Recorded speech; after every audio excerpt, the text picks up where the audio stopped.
Two things we're paying very close attention to: the January jobs report Wednesday and the January CPI on Friday. What would you like to see out of these reports? Okay. Good morning, everybody. Happy Monday. Hope everyone had a good Super Bowl Sunday.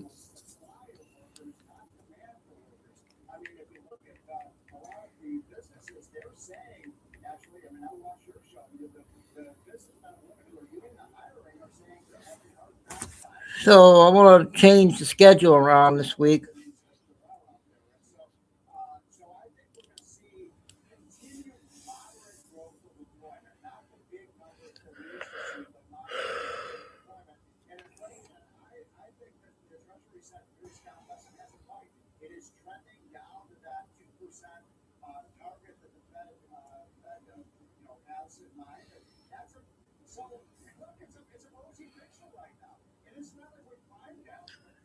But yeah, so I'm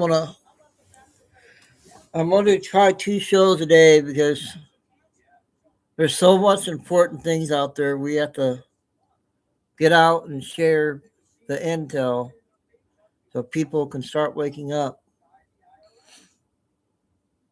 Everything there's a lot of important videos out there that we have to get out and share. So the Super Bowl's over with. Now what's the next marker? If there's any markers at all, what's going on? Because we're at the middle of February now. The Super Bowl gone.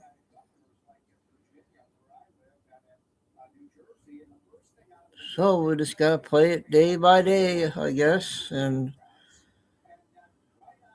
just gonna do the daily news and get out to get information every day until something big will happen.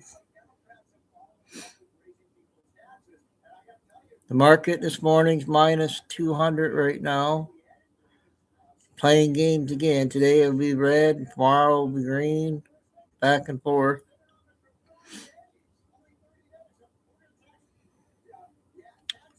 So yeah, there's just so much intel we gotta get out. We're not getting it from the media. So like I said, long time ago, we're the news now. I'll go on as much as I can and when I can.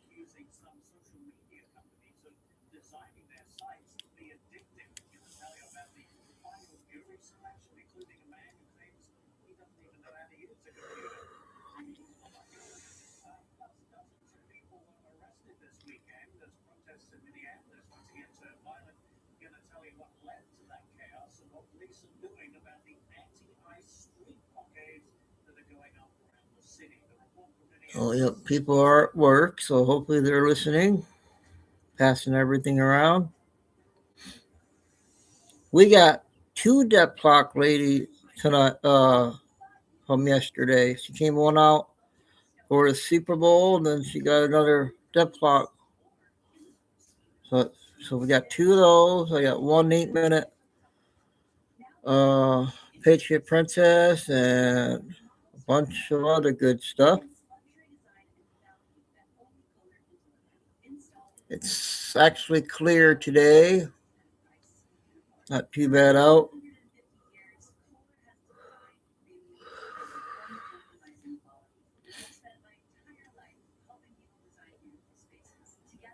So I'll wait another minute. I'll start at the 5-minute mark. Even Cash just came out already this morning. The first one's 21 minutes, so he's getting a lot of intel already.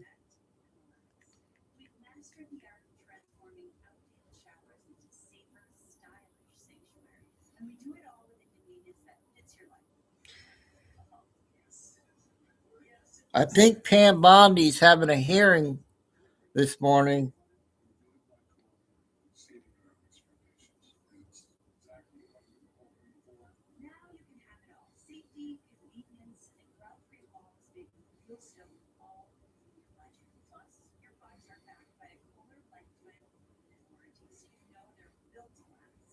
choice is easy.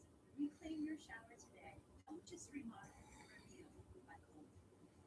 For your great shower, schedule your free at-home design session now and get no interest and no payments for 1 year. Plus, you'll get an extra $1,000 off with this limited time offer. Call 800-384-1032 or visit revealfuller.com. That's 800-384-1032. Call now. This is my first business. Why are you not as excited as me when it comes to business? Let's go. Tuesdays at 8 plus business. So I'm going to go ahead and get started now. So like I said, we're going to be changing the schedule. We're going to do 2 shows. I'm going to try each day until who knows when. And there's a lot of important news out there we got to get out. So everybody's at work. Hope everyone's having a good Monday. We'll go ahead and get started.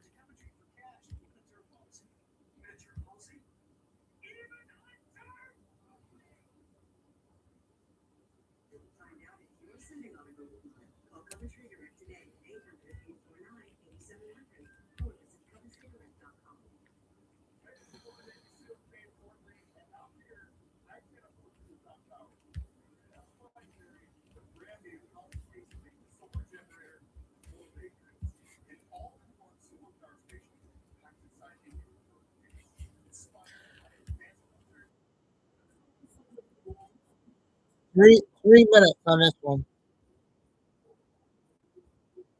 Video where he was going to predict who won, but the video cuts off right at 17 seconds. And Ingersoll Lockwood posted this token. It's the Super Bowl LX champions.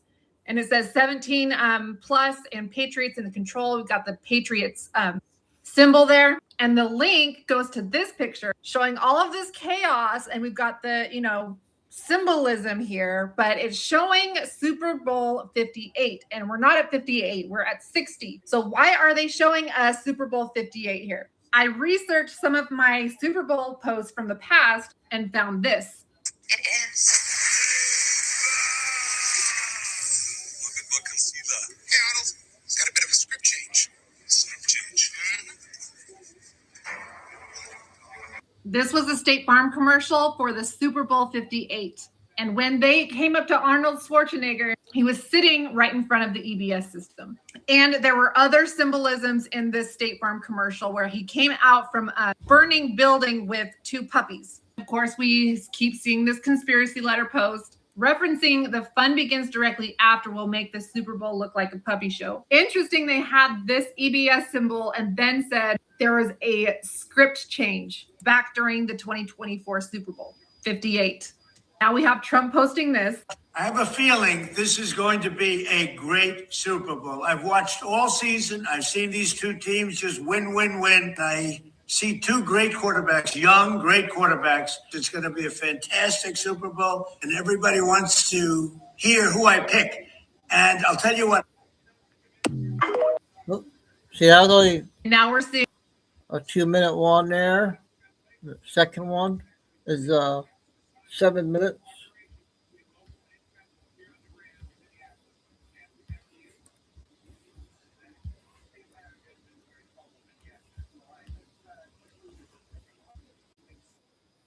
Actually, it's 10 minutes. over. The message says amazing abundance, the world to come. We've got the world in America is lit up bright with gold.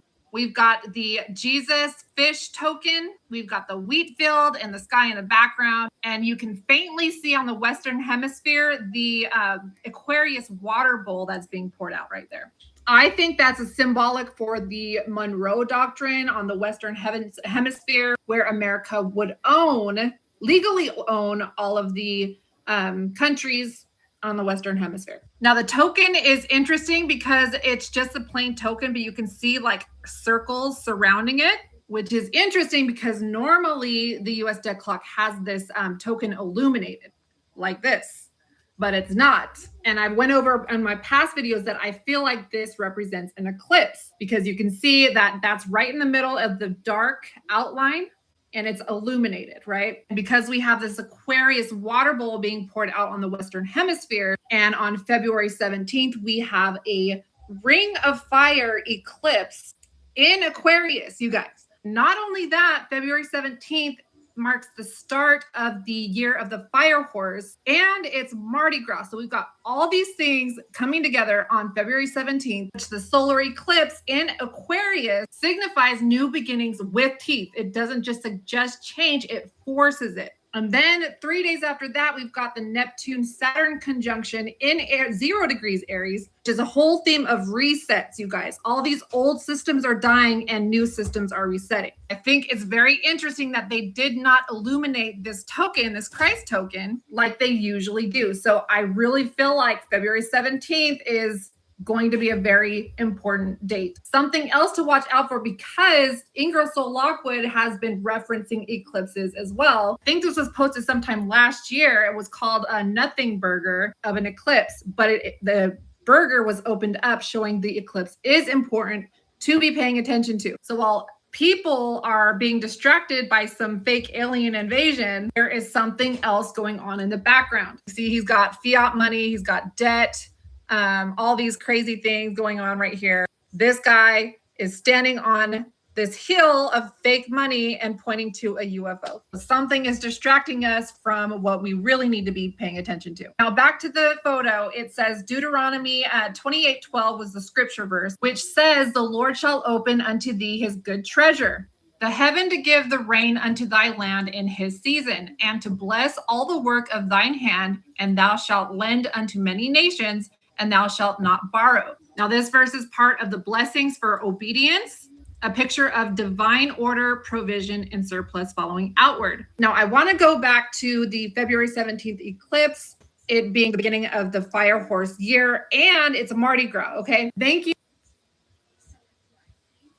Hey, Dave. Yeah, I said something at the beginning when I first came on. I told everybody that I'm probably going to do 2 shows because there's so much important news that people got to share and get out. There's after the Super Bowl now, it's just what's going to happen next now, how much longer, and so I'm going to go on twice. I don't know what time twice. Each day is different. Like Wednesday, I might have to go out and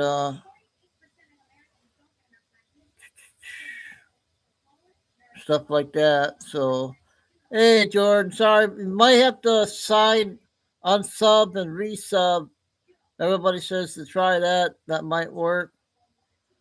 I just did 1 video, and this is just starting the second. She had 2 videos out yesterday, and so there's just so much news to get out that we're not hearing and stuff. So day by day, see how things go for this next month or so. A lot of cover. So yeah, that was I said everything at the beginning of the show. I know everybody's at work, so everybody's listening. No, that's good. But yeah, so we're gonna go ahead and start here.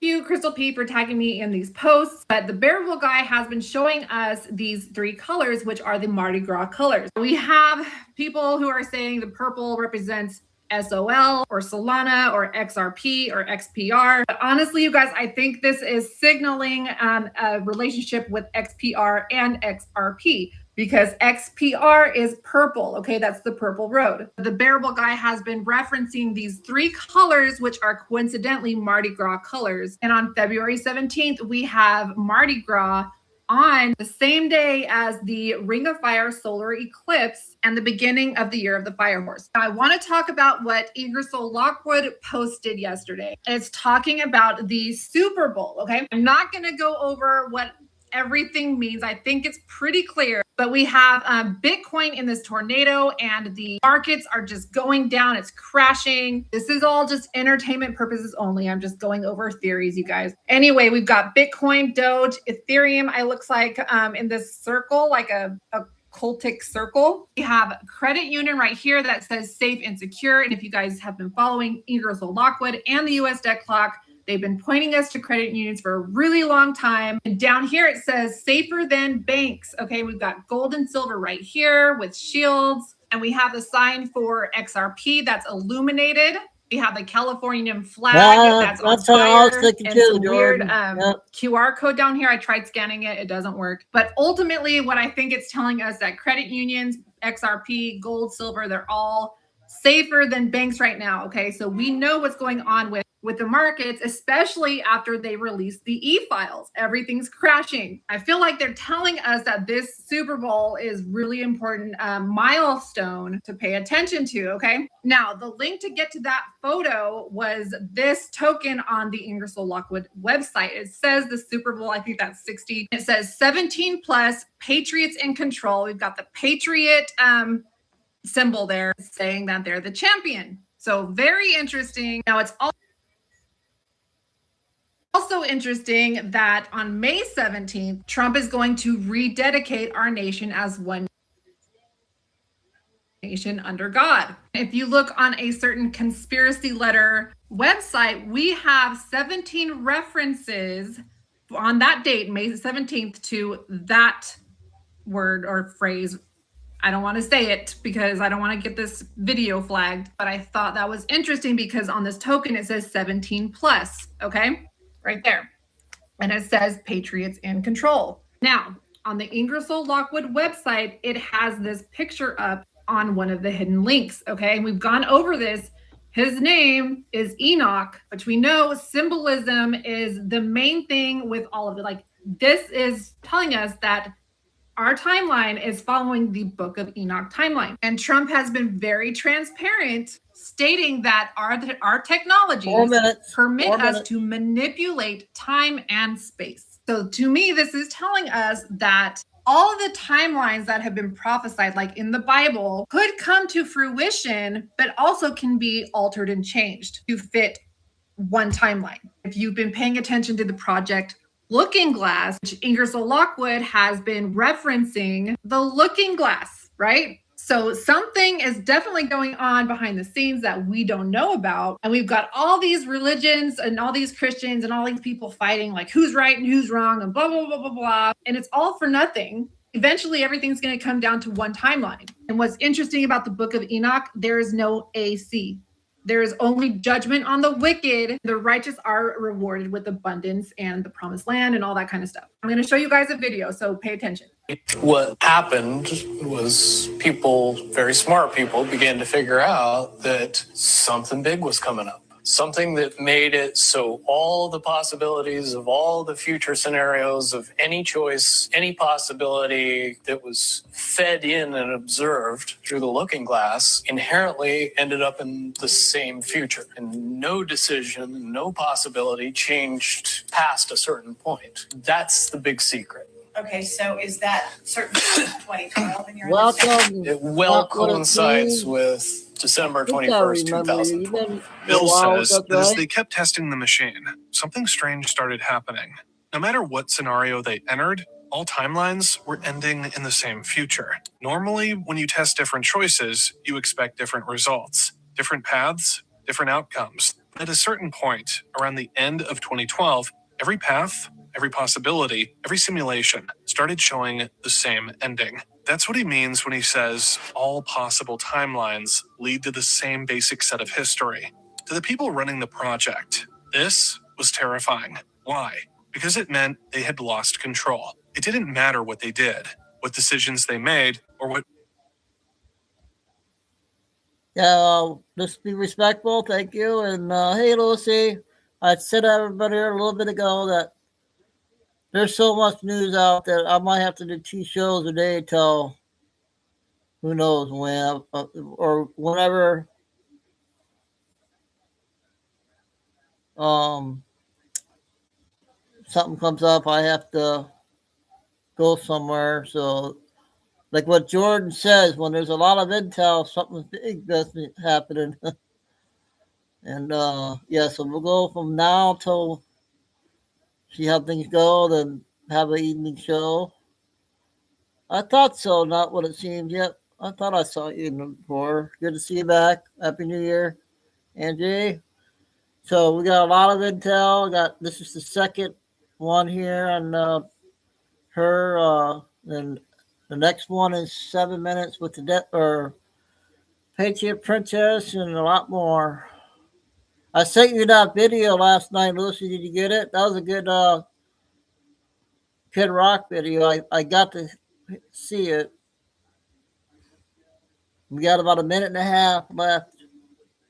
But plans they tried to execute, the machine kept showing the same final outcome. So the big secret wasn't that the future could be predicted. The big secret was that the future seemed locked. And nothing they did could change the direction things were heading. This is the moment where the people in charge started to panic. Not because they knew what was coming, but because they couldn't stop it. The people that know everything about Looking Glass, that have gotten all the reports and all the information, the elites of the world, probably figured out that that was the end of the game. Nothing could be manipulated beyond that point. So I'm thinking, out of all the biblical prophecies, we are being guided in the book of Enoch timeline. These astrologers are saying that February 20th, which is 3 days after the Ring of Fire solar eclipse on February 17th, the Neptune-Saturn conjunction in 0 degrees Aries is a big deal to these astrologers because it hasn't happened like this in thousands of years. This is the first time in thousands of years that it has reached this specific degree. Aries is the first sign of the zodiac, and for the Neptune and Saturn to conjunct at 0 degrees Aries signifies the very, very beginning. This is the point of no return for these elites, you guys.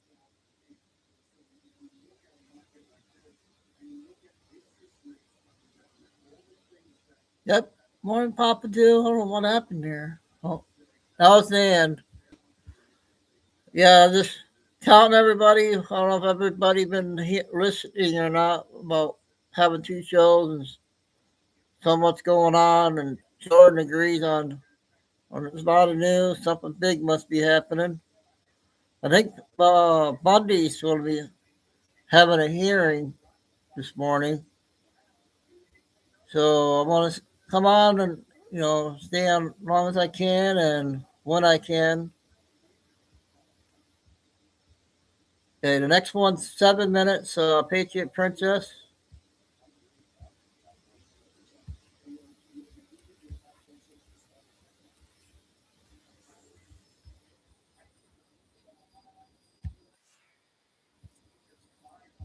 The Mickey clock.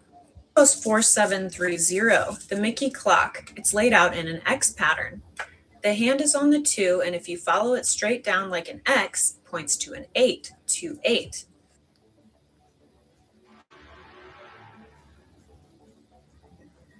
Return the diamonds, 208. The children are the diamonds. Are they making diamonds out of children? 208, return the diamonds. Are we going to get some truth about what the Super Bowl really is? Is the Super Bowl a major trafficking event for children? And what about the Olympics? It's interesting that the Olympics are going on at the same time. Is that also a major trafficking event for children? Are they making diamonds out of children? Is this also about adrenochrome? 2 plus 8 is 10. 10 is October, Red October. Turn the lights off, 208. Are we going to see a false flag during the Super Bowl? Are the lights going to go out? And let's look at the halftime show. Bad Bunny, 83. Football, 83. Spells, 83. Were they really casting spells on us with these halftime shows? With frequency and hand signals and words? Bad Bunny, 83. 101, 83. Like Q-Post 101.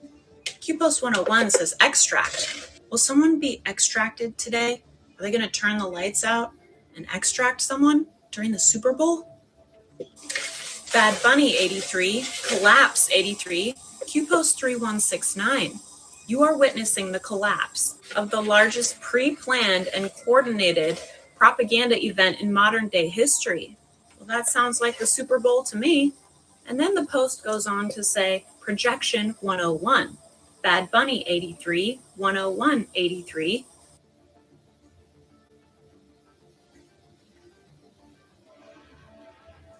Projection 101, projection. Like Bluebeam? Like a hologram? Like something fake? Back to QPost 4730, the Mickey clock. Look at the file. It says AI boom. AI boom with a Q. AI boom. Like CGI or projection or Bluebeam? Boom? Explosion?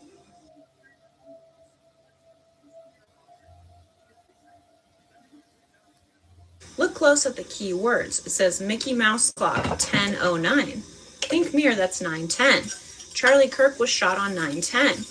And it's interesting that the alternative halftime show is Turning Point, which leads me back to QPost 101. It says 12 o'clock, 11_6_TP_pub. TP like Turning Point.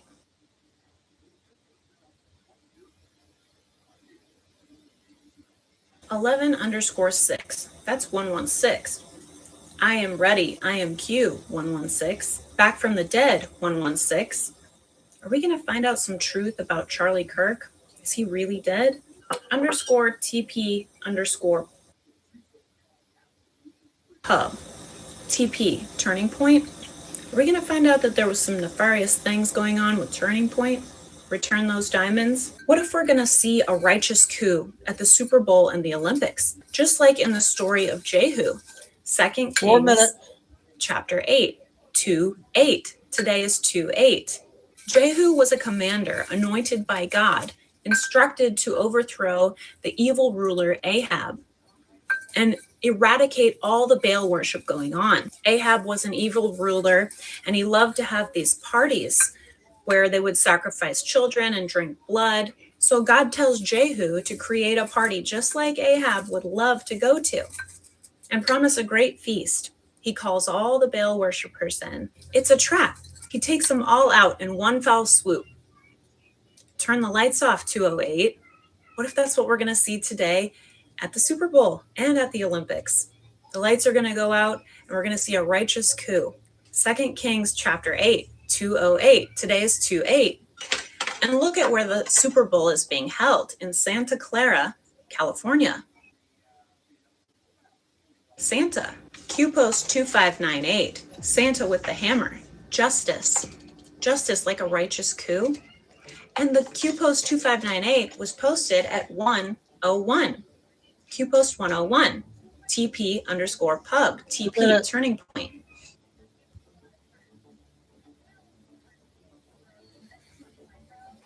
It was posted on December 12th. That's 12/12. That leads back to the Mickey clock, adding up to 12 on top and 12 on the bottom.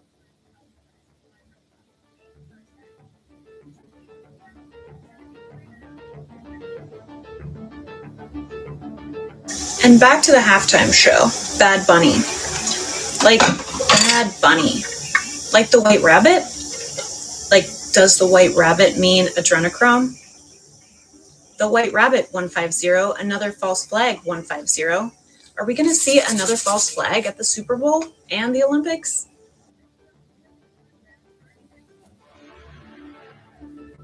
The Super Bowl, it's a game. Q says, shall we play a game? Like QPost 2698. Shall we play a game? Where are they now? Look where the Super Bowl pregame was broadcasting from.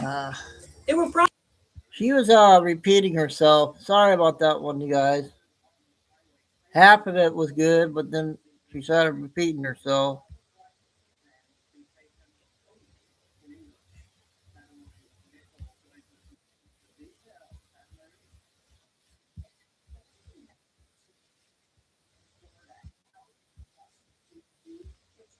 More black and brown men to prison. I don't want more people in prison, 2 minutes. but I don't want people buying girls. I don't want people buying little girls anymore. And I'm tired of saying it's okay. and that we have to protect the men who do it. As a mental health professional and as a social worker, I can tell you I've spent my entire career working with people who have been wounded. I'm not going to say beyond repair, but they have been wounded to their core by the abuse that's been heaped on them, oftentimes by those that they love and look to protect them. And if their parents won't do it, then by God, we should. Again, I am not arguing that we open the gates to flood our prisons with people, but I am arguing that we have a moral responsibility to say enough. Enough.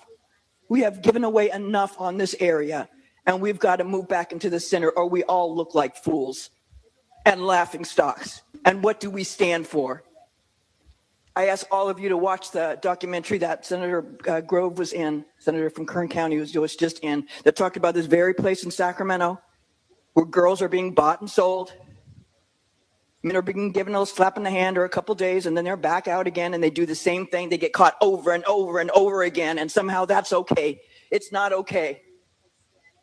It is not okay anymore, and no more am I watching. Like I said, I'm leaving, but the rest of you who are going to be here for a while, let's get our stuff together and really start focusing on some of the important things. We talk about learning, and we talk about being safe. This is like at the core of it. And a lot of these kids can be throwaway kids. They're poor kids. They're kids of color. But they shouldn't have to live a life determined by what happens to them by others at a very young age, and by have the Democratic Party of California say it's okay. It's not okay. And I'm not doing it anymore, and I hope none of you do too. We have to be able to draw a line, and for me, I'm drawing a line. I urge your aye vote. Okay. That was a Democrat leaving the party.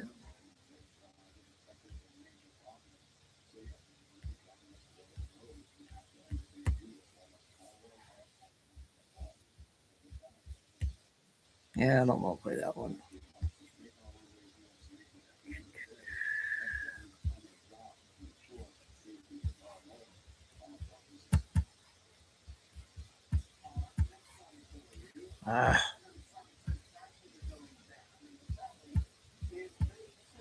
I'm frozen again. Hang on.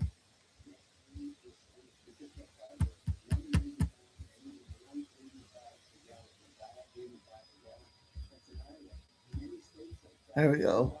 Got frozen there for a sec.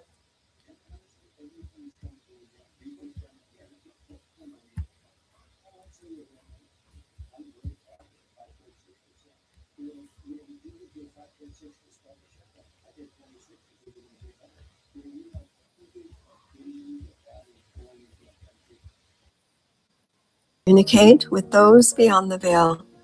Today, I bring you a message from Archangel Uriel.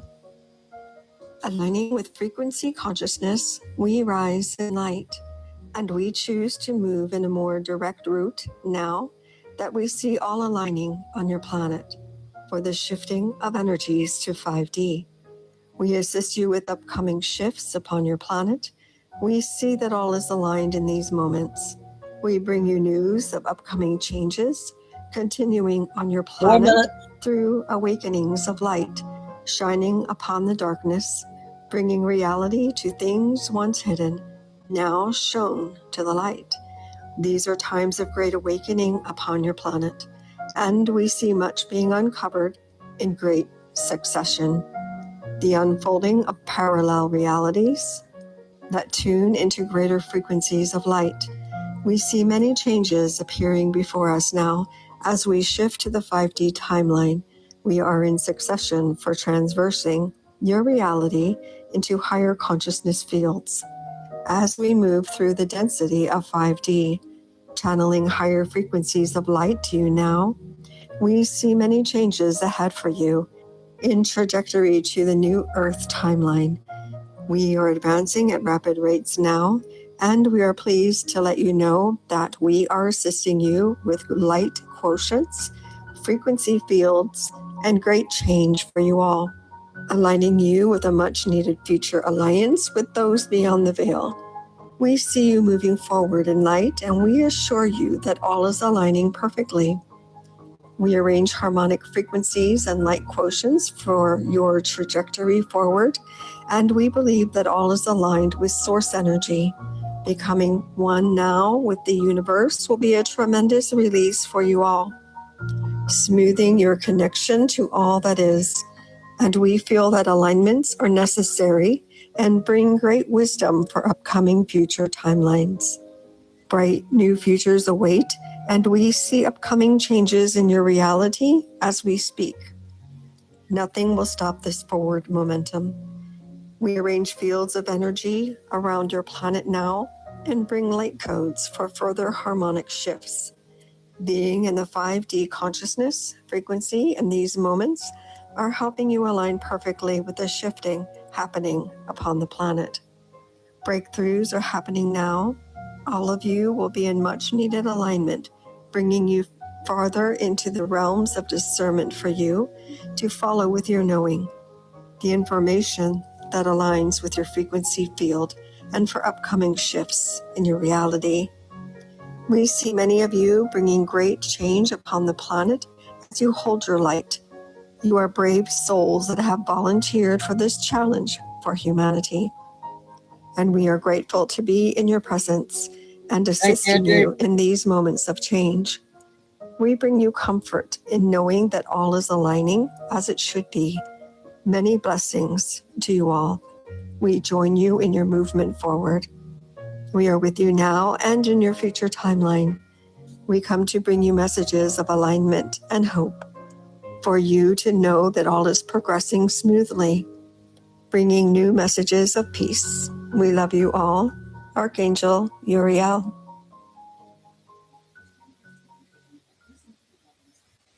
I telepathically communicate with those. That's that one lady that does that stuff.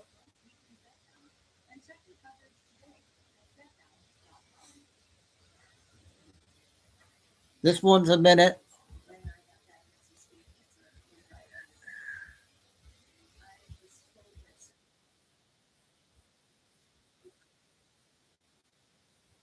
Trump knew this was happening. Eric knew this was happening and warned the public.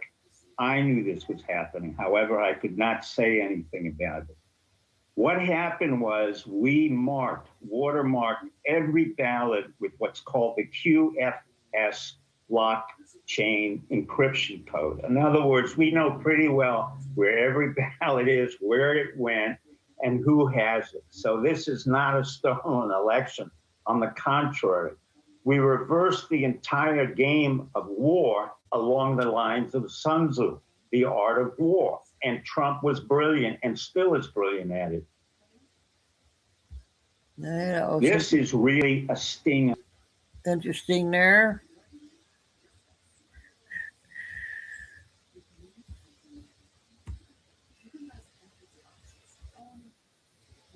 Ohio person. Ismail Muhammad, a Democrat, introduced legislation that would restrict ICE officers from carrying out federal immigration in our great state of Ohio. This bill would define sensitive locations as sites like a place of worship, courthouse, hospital, educational institution, public religious ceremony, organizations assisting children, pregnant women, victims of crime or abuse, or individuals with mental or physical disabilities. Under the Trump administration, we have seen these types of locations being used for brutal immigration enforcement at the hands of unmarked, unidentified officers, what are often places of solace and importance to the community. Unfortunately, can be easily turned into places where people can no longer feel safe or secure. Places where individuals cannot seek healthcare services, obtain much needed services for their children. We will not tolerate that fear running amidst in our communities, especially in our most sacred and important locations for community well-being.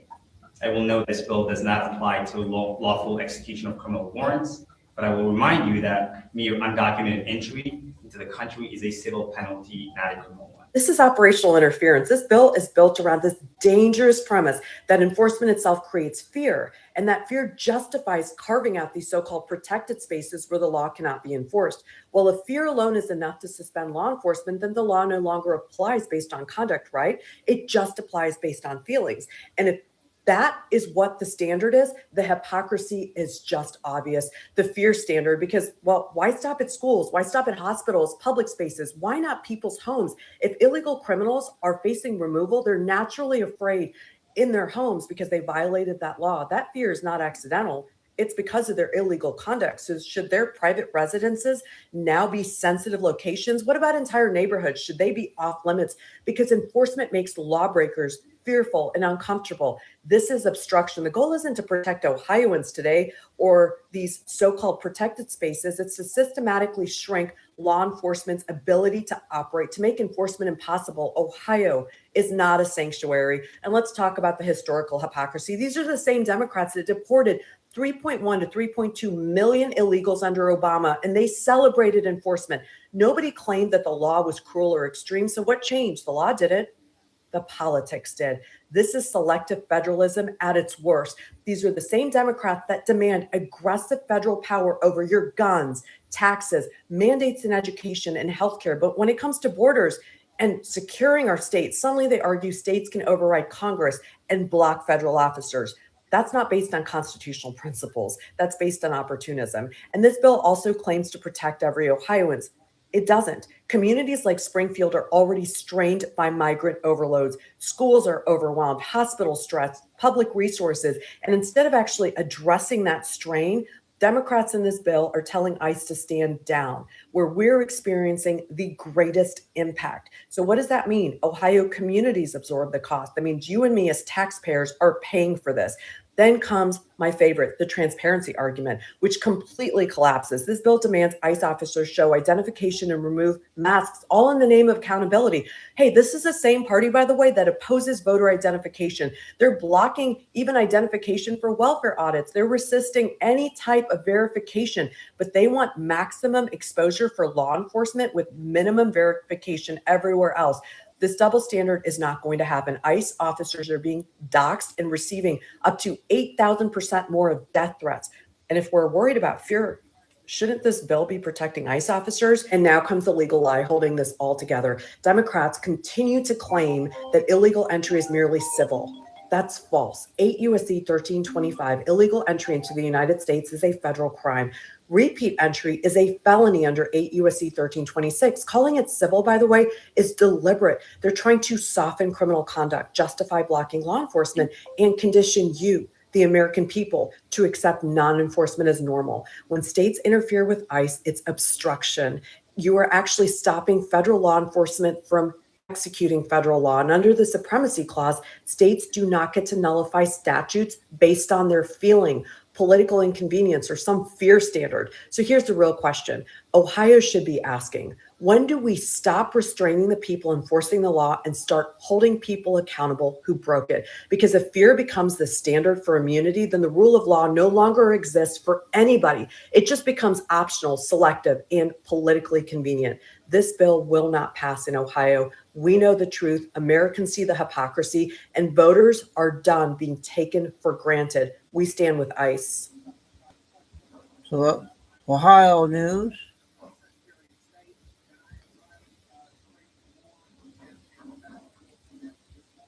We got a short 2-minute one again.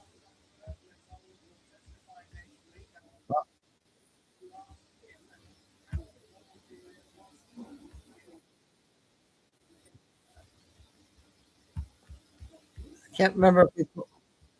Appeals court ruled 2-1 that Trump administration can lawfully deny bond hearings to illegal immigrants. They wanted to go ahead and continue with that and said unadmitted aliens apprehended anywhere in the United States are ineligible for release on bond, regardless of how long they've been here. So, suck on that, I guess. Anyway, looks as though the Italian police are deployed a water cannon, right, and some tear gas after mass individuals launched fireworks at them near the Olympic venue. We all have the same crazy as we do, huh? Yeah, it looks like it. Did you guys see that the Olympians there for the United States walked in with support ICE? They did. They did. I love JD Vance's reaction to it too. It was very cute. Anyway, looks as though 42 anti-ICE agitators there were arrested outside of the Whipple Federal Building there in Minneapolis after they decided to throw objects at police officers. Still doing crazy stuff. Perfect. Looks as though President Trump has signed a proclamation to unleash commercial fishing in the Atlantic there, right? Ending an Obama-era rules. So that's very exciting news. Also, it looks as though the Small Business Administration has suspended about 111,000 California borrowers after funding $8.6 billion in suspected fraudulent activity linked to COVID. It's weird. It's almost like we said that was going to happen. Anyway, Casey DeSantis, right, the wife of the governor there out of Florida. Now, she actually has some really cool things going on, exposingfoodtoxins.com. She actually tested some bread, and the main ingredient found in that was Roundup. You know, the one that causes the big C word. Anyway, check it out. I mean, check out the full list. I think it's interesting. I don't know. What do y'all think? Have a good day. So that's another new lady that does intel on TikTok. We got the Minnesota lady now. Oh.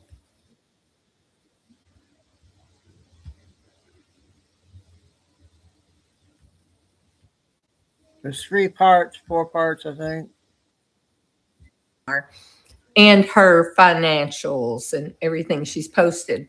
How was she able to run for office and win a seat in the House of Representatives when her financials said she was in the negatives, like negative $45,000? How was she able to afford a campaign, run it, and win the seat with not having any money? Now, I know if you or I were to try to run for office, well, I know for me personally, I wouldn't even be able to afford a local election and win it. How was she able to do that on the national level? I don't understand that. Who was backing her at the time? Where did all that money come from that actually got her elected into office? Anybody else wondered about that? Now, here's my question. Yep, she's a good one out of Minnesota. See, I believe this is a... Oh.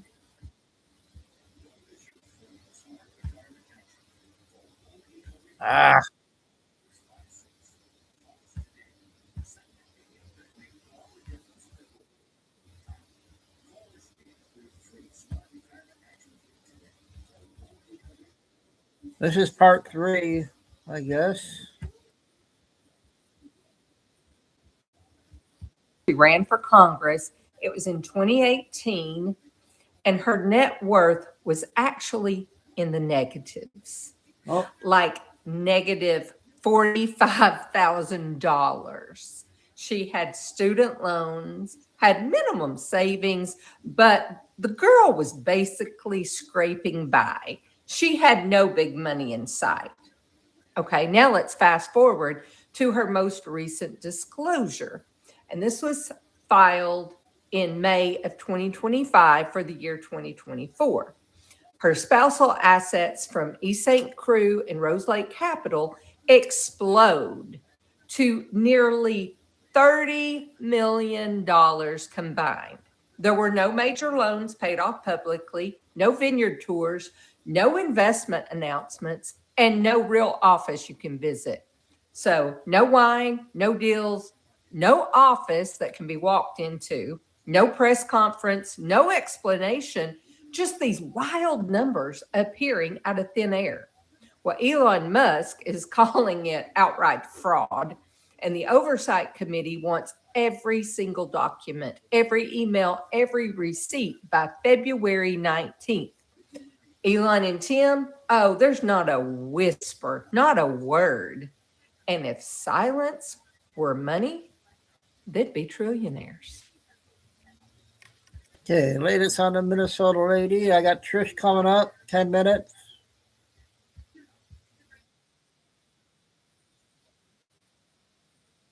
Out. Ladies and gentlemen, CEO of Disney and the protector of one Whoopi Goldberg and the rest of the ladies there on The View. We always wonder, do they still have a show? Well, you have only to look at Bob Iger, but Bob Iger is leaving. He's leaving the joint. He told people on Friday, I believe it was. Here we go. Bob Iger to step down as Disney CEO before the end of 2026. This was first reported on Friday in the Wall Street Journal. Exclusive. They had the exclusive on it. Apparently, Iger reached out and told some people. Let me just tell you, like, I've interviewed Bob Iger many times. And one of the things I'd always hear is, please don't go near the whole secession plan. Like, when you're leaving, this, that, and the other. I haven't interviewed him recently, you know. I'm kind of persona non grata. But that's okay because it's way more fun over here. But I used to have him on my Bloomberg show and even on Fox Business. And he never wanted to be asked about secession. Like, he'd always kind of bristled because he never wanted to talk about that. He never wanted to talk about retirement. Well, now apparently he's talking to somebody about retirement because they're going to be voting on a new CEO this week there at Disney. And the word on the street, shall we say, is that he's actually going to be putting the guy who's in charge of the parks now in charge of all of Disney. So that's kind of an interesting thing because the parks actually have done okay and the entertainment division has not, right? We know, I mean, they got rid of the lady who was in charge of Star Wars. She got sent out with a big send-off. Bob said some lovely things about her, and he's probably hoping that they have a lovely send-off for him as well. I think that, like, the handwriting was on the wall because this company can't seem to get out of its own way right now. And it's because they've made so many poor choices on the entertainment front. I can tell you the stock fell another 7.4% today. $104.45 is where it closed. This is a stock that was, you know, I don't know, what, a year ago, upwards of, or maybe I should say 5 years ago. I'm just going to try and pull this chart up right now as we look at this. I mean, this was a stock that was upwards of 200. So this has just been a nightmare. So I think it's probably a good thing that he's gone, but it's not so good for Whoopi and co. You know, they've been kind of spinning out of control. They're now saying they want Donald Trump to have to leave via the 25th Amendment. Of course, they don't understand that that would require J.D. Vance, the vice president, and the entire cabinet to sign on to that because nobody ever said these ladies were smart. They're just well protected until now. Watch. I'm not sure. I don't know if we've moved on to another 25th piece. Amendment. Right, it's time. 25th Amendment is time. It's time. To that point, you would be in a lot of company. You believe at this point that the president of the United States may not have his full faculty? I felt that before now. Yeah, but the cherry on the cake was yesterday. Well, no, there's been a lot of cherries on the cake. There have been several. The cherries on this cake are enormous. Yeah. There are It's so a cherry many. tree. There are the lines in the sand. Yeah. I mean, it looks like a stamp. There's so many lines in the sand. Okay. Well, yeah, they may actually be out. I mean, I just don't see their future between what's happening at the FCC and now Bob Iger, their biggest protector, losing his position. I'm not so sure. So Disney had a call this afternoon and they really touted that, you know, it's all going to work out and that they're going to be naming the successor to CEO Bob Iger's position there during the first quarter. The word on the street is it's going to go to the parks guy. As I said, Josh, tomorrow, Disney earnings were released. The company has delivered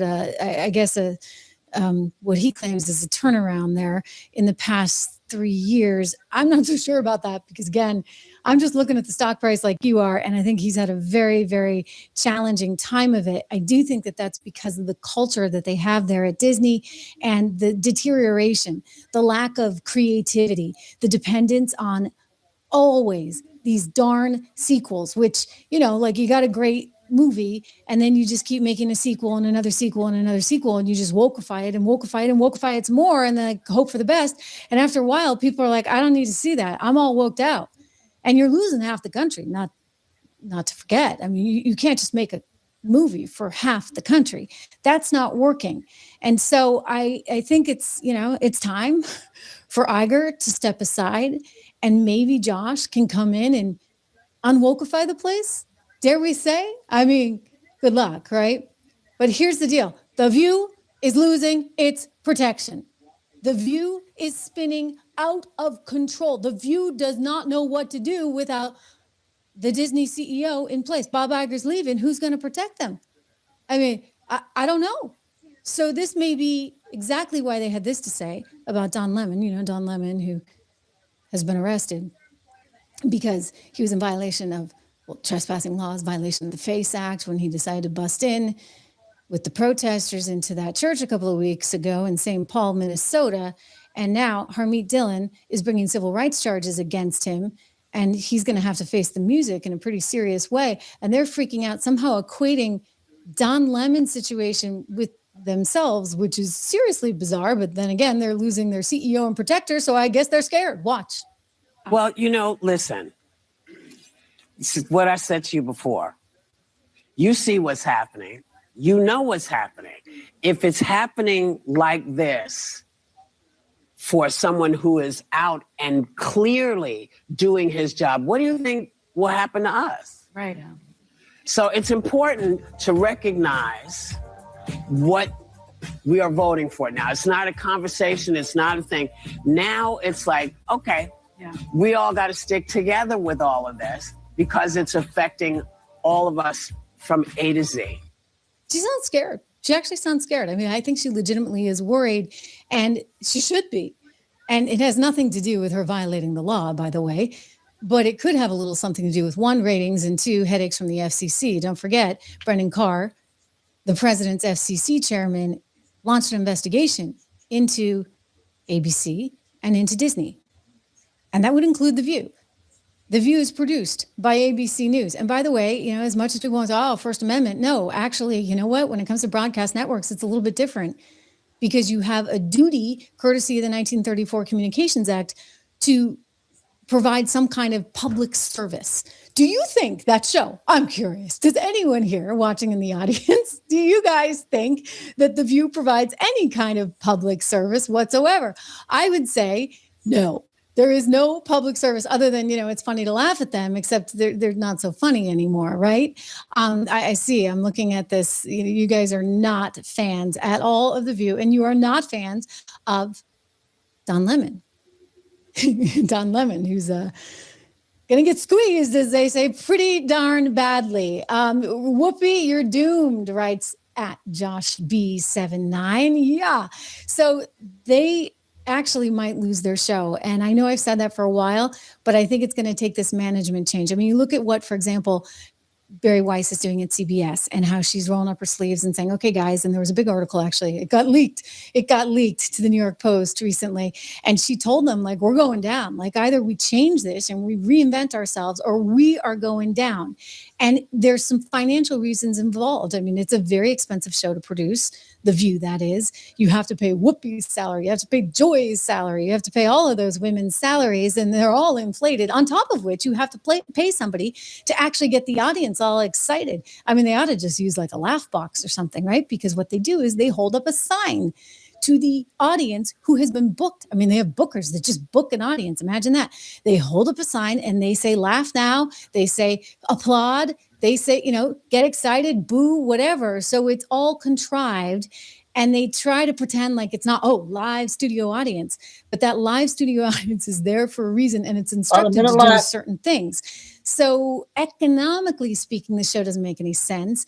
From a sort of regulatory perspective of the FCC, it's no longer making sense. Now they no longer have their protector in chief, one Bob Iger, because Bobby Boy is going bye-bye, and they're going to put in the guy who runs the parks team. And I don't know how much he's really going to care about these ladies on The View. So yeah, they're going to be up a creek without a paddle. They are freaking out, understandably. And there you have it, right? We're going to get to Melania in just a second, because Melania Trump proving that, she can even beat Disney. She beat a Disney movie over the weekend in her box office. But finally, I just want to say, when it comes to Disney, when it comes to ABC, when it comes to the entire mainstream media operation and the entire entertainment division operation, there's a lot of change that needs to happen. They talk a good game about diversity. They have no diversity. Everybody thinks the same.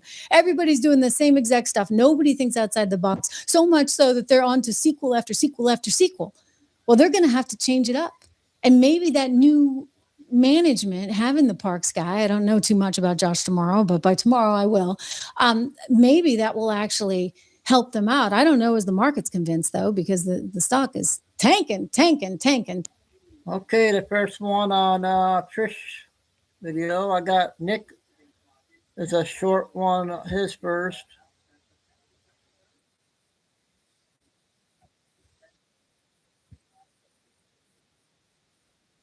What is this? Dabadoo, babagigidabo. Yeah, it turns out a lot of English-speaking Americans, patriotic Americans, didn't appreciate the halftime show put on by Bad Bunny last night. And the woke liberal hive mind suffered a crushing blow as the real numbers are coming in, and it's still climbing, from the Turning Point USA's alternative halftime show. I got to see it. I found none other somebody than on YouTube. Child Rock, I believe his name, Kid Rock. And so, ladies and gentlemen, take a look at this. So last night, people were talking about how 5 to 6 million concurrent viewers tuned into the TPUSA All-American Halftime Show, right? And that was bad enough on its face. But here's the thing. YouTube actually delays its view counts, and you usually don't really get an accurate view of how many people actually watch something until the following day. And we are seeing 19 million people tuned in since 13 hours ago last night. And that doesn't even include all the other streamers and all the other platforms where the halftime show was viewed. When you add it all together, it's probably closer to 30, 40 million. Now, we're told that 137 million people watched the official halftime show with Bad Bunny, but that is like comparing apples to oranges. We're talking about people who went out of their way and took like 3 additional steps to turn off the official halftime show and then go to another ecosystem and turn on something else and watch that. People are lazy. It would be like if during this video, I told you to turn it off and then go over to Rumble and watch a different video. Probably 1 out of 100 people are going to do that because it's more work, and the easiest thing to do is nothing at all. So if we're saying that millions of people, tens of millions of people watch the alternative halftime show, that is a stinging rebuke and a massive boycott of the official halftime show. Now, everybody's talking about the numbers, right? But I want to show you something much better. There's a more important metric that everybody's missing. Whenever something like this happens, the most accurate and reliable way to gauge the actual internal emotional response of the country is to turn to the nation's most honest demographic, Black grandmas, okay? And the Black grandmas have spoken, and they were not very happy about what happened last night. Take a look. I'm like, who is this man? Golly. Can't sing. I mean, like, what is this? Golly. This is ridiculous. And got the American flag and all these other flags. And yeah, God bless you too. Get off the stage. Please get off the stage. Get off. Put the game back on. I can't stand this. Tell me that. I mean, what in the world is all this foolishness?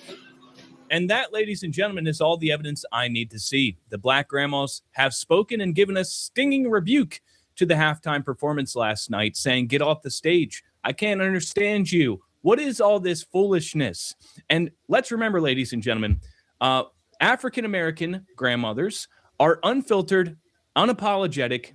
They give raw honesty, and they are no nonsense. They have zero tolerance for this kind of tomfoolery. And so the media is absolutely ignoring that very important metric, and they're lying to you about what happened last night. They want you to think the NFL won, but we've got the real data, okay? We've got the real numbers, and they're terrified, okay? They woke up to a stinging headache this morning like, what the hell happened? Because they didn't just lose viewers last night. They lost the culture war. They went too far once again, just like they did with COVID and BLM and all that crap.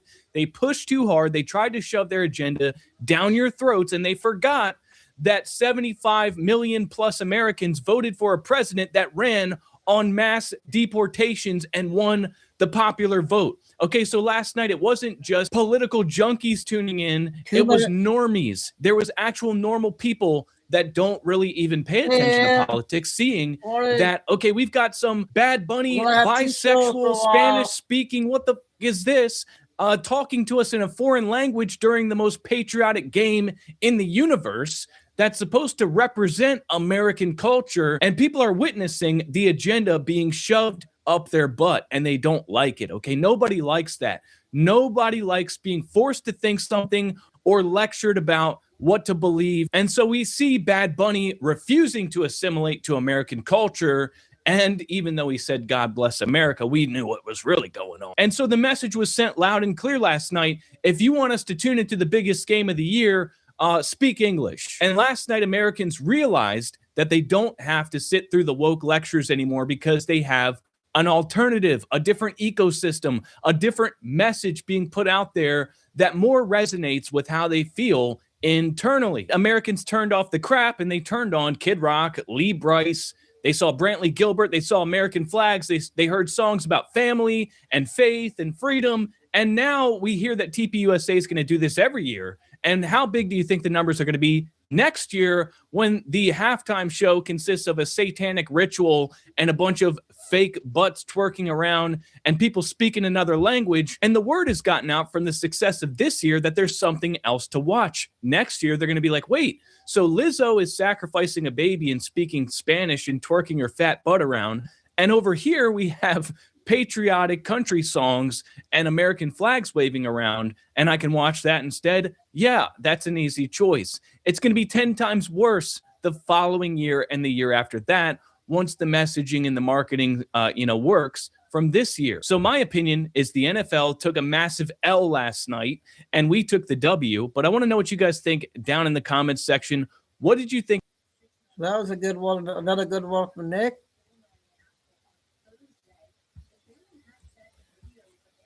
Next one is press secretary. 8 minutes. They are not tamping down this rhetoric. It's fantastic that we're seeing these arrests and federal charges filed. These threats are just every day we hear a new threat. But what can the administration do at this point? Laura, it's despicable rhetoric that continues to come from the left. And I'm so sorry to read that story about my colleague, Russ Vought, who is an amazing patriot, a great guy who loves this country. And for this individual to show up at Russ's home and to call him a fascist, again, as you just pointed out rightfully, it's the same rhetoric that we hear from not only elected Democrat officials, but also the legacy media. What I am proud of is that President Trump and Attorney General Bondi are not going to tolerate these vile threats against administration officials and against our brave men and women of law enforcement. The men and women of ICE have faced an 8,000% increase in death threats and harassment, illegal harassment. And I know DOJ is working very closely with FBI and the Homeland Security Task Force put together by Stephen Miller to hold these individuals accountable. We had a self-proclaimed Antifa member and domestic terrorist arrested out of Minnesota yesterday. So rest assured to everyone in this country, no matter what you do or who you are, if you are making vile threats against public officials and the brave men and women who serve this country in a uniform, you will be going to jail. Caroline, it's been a rough few weeks with the stock market and the economy, up and down, but a lot of downs. But today was a record-setting day, and that means, of course, the left is absolutely miserable. Now, last April, after Liberation Day, I think it was Peter Navarro at the White House predicted that the Dow would hit 50,000. A lot of people laughed at him. Meanwhile, you had these economists like Paul Krugman, liberal. They were predicting doom and gloom, all because of the tariffs. So tonight I'm saying, as the Dow edged up over 50,000 today, who's the real expert here on the economy? Well, the real expert is President Donald J. Trump. The president, since day one, Laura, has known exactly what he is doing. He has put together an economic formula that he knows is going to work. Massive deregulation, effective tariffs to bring back investments and jobs to the United States of America, which we are seeing. And if you look at factory job output in this country right now, the numbers and the data does not lie. We have real jobs coming back to this country. As you just pointed out, the Dow reaching over 50 50,000 today. That has never once before happened in American history. Look at core inflation. It has fallen to 1.4% over the past few months. President Trump inherited a mess from Joe Biden, record high inflation at 9%. So prices are falling and they will continue to. Not only that, but wages are increasing. Americans have more purchasing power under this president. And guess what? We are in tax season. And I will tell you, Americans across the country are going to have more money in their pockets because of President Trump's historic legislation, signing no tax on tips, Social Security, and no taxes for middle-class families in this country. And the president got that done last year. And Americans are reaping the benefits of that now. Yeah, huge wins. Trump RX, obviously the Benghazi arrest. It's been issue after issue. At the same time, and I know you've been dealing with this today, but Donald Trump's Truth Social post set off a firestorm online. I only noticed it this morning because I was writing, but it was a video that he had posted portraying Michelle and Barack Obama with an ape motif, and I guess there were other politicians who were portrayed in other animal motifs as an internet meme. Tim Scott, the senator, obviously African-American, said he was praying it was fake because it was the most racist thing he'd ever seen out of the White House. The president should remove it. Caroline, I know the president did remove it, deleted it, but it was up for, I think, 12 hours or something like that. How did this happen? And can you really throw a staffer under the bus for this? Well, look, Laura, it was a meme that was posted by a staffer on the president's Truth Social account. It was from a Lion King video depicting, as you pointed out, different Democrats as different animals. I think Kamala Harris was depicted as a turtle in this video meme. The president did take it down. He spoke with lawmakers today out of respect for them, including Senator Tim Scott. The post was removed, but leave it to the leftist media, of course, to talk about this all day rather than talk about the fact that the Dow has broken over 50,000 points for the first time in our nation's history, rather than talk about what President Trump did last night, launching TrumpRx.gov, which is the first of its kind, amazing, beautiful website for direct-to-consumer drug purchases for the American people to go to TrumpRx.gov right now and to purchase prescription drugs that are at a much lower cost, sometimes more than 600% less, because of the successful deals that this president negotiated with pharmaceutical companies. It's great news. Yeah. It's phenomenal news. Actual solutions to problems that other politicians have kicked down the road for years and years. But it's not just Democrats. There are Republican senators, Pete Ricketts, others saying, "Look, we understand it was this, but the president should just come out and apologize for it and say, look, this was a mistake. Sorry if it offended anyone." Why not? Well, look, I won't get ahead of the president, Laura, and he may be speaking with the press later today, but he did take down the post. And again, this is merely a distraction for the fake news media from Trump RX last night, from the fact that this week it was revealed 0 illegal aliens were released into our country again for 9 months in a row, another historic achievement of this administration. The fact that this week we saw the data murder rates in this country, the lowest since 1900. I mean, these are unbelievable results on behalf of all Americans, regardless of race, religion, or creed, whether they live in a red state or a blue state. And we fight extremely hard here every single day to get the fake news media to pay attention to the wins and the achievements that I see this president firsthand working around the clock to accomplish and to deliver on behalf of this great country, which he loves so much. Caroline, I know the president's not a big fan, as you said, earlier, of Bad Bunny. Join the club. I am not either. So what are the plans for the Super Bowl? What's the president going to be doing? Is it a White House event? What's happening? Yeah, I think the president's going to be down at Mar-a-Lago and in Florida watching the Super Bowl this weekend with friends and family. And the president's a very wise man, Laura. He has not made a prediction in this game because he has great respect for both the cities of Boston and New England and Seattle. However, I am a native girl from New Hampshire, so I'm going to proudly say right now, go Pats. And I look forward to seeing them bring home another Super Bowl trophy to New England this weekend. Okay, our press secretary. Let's do this one.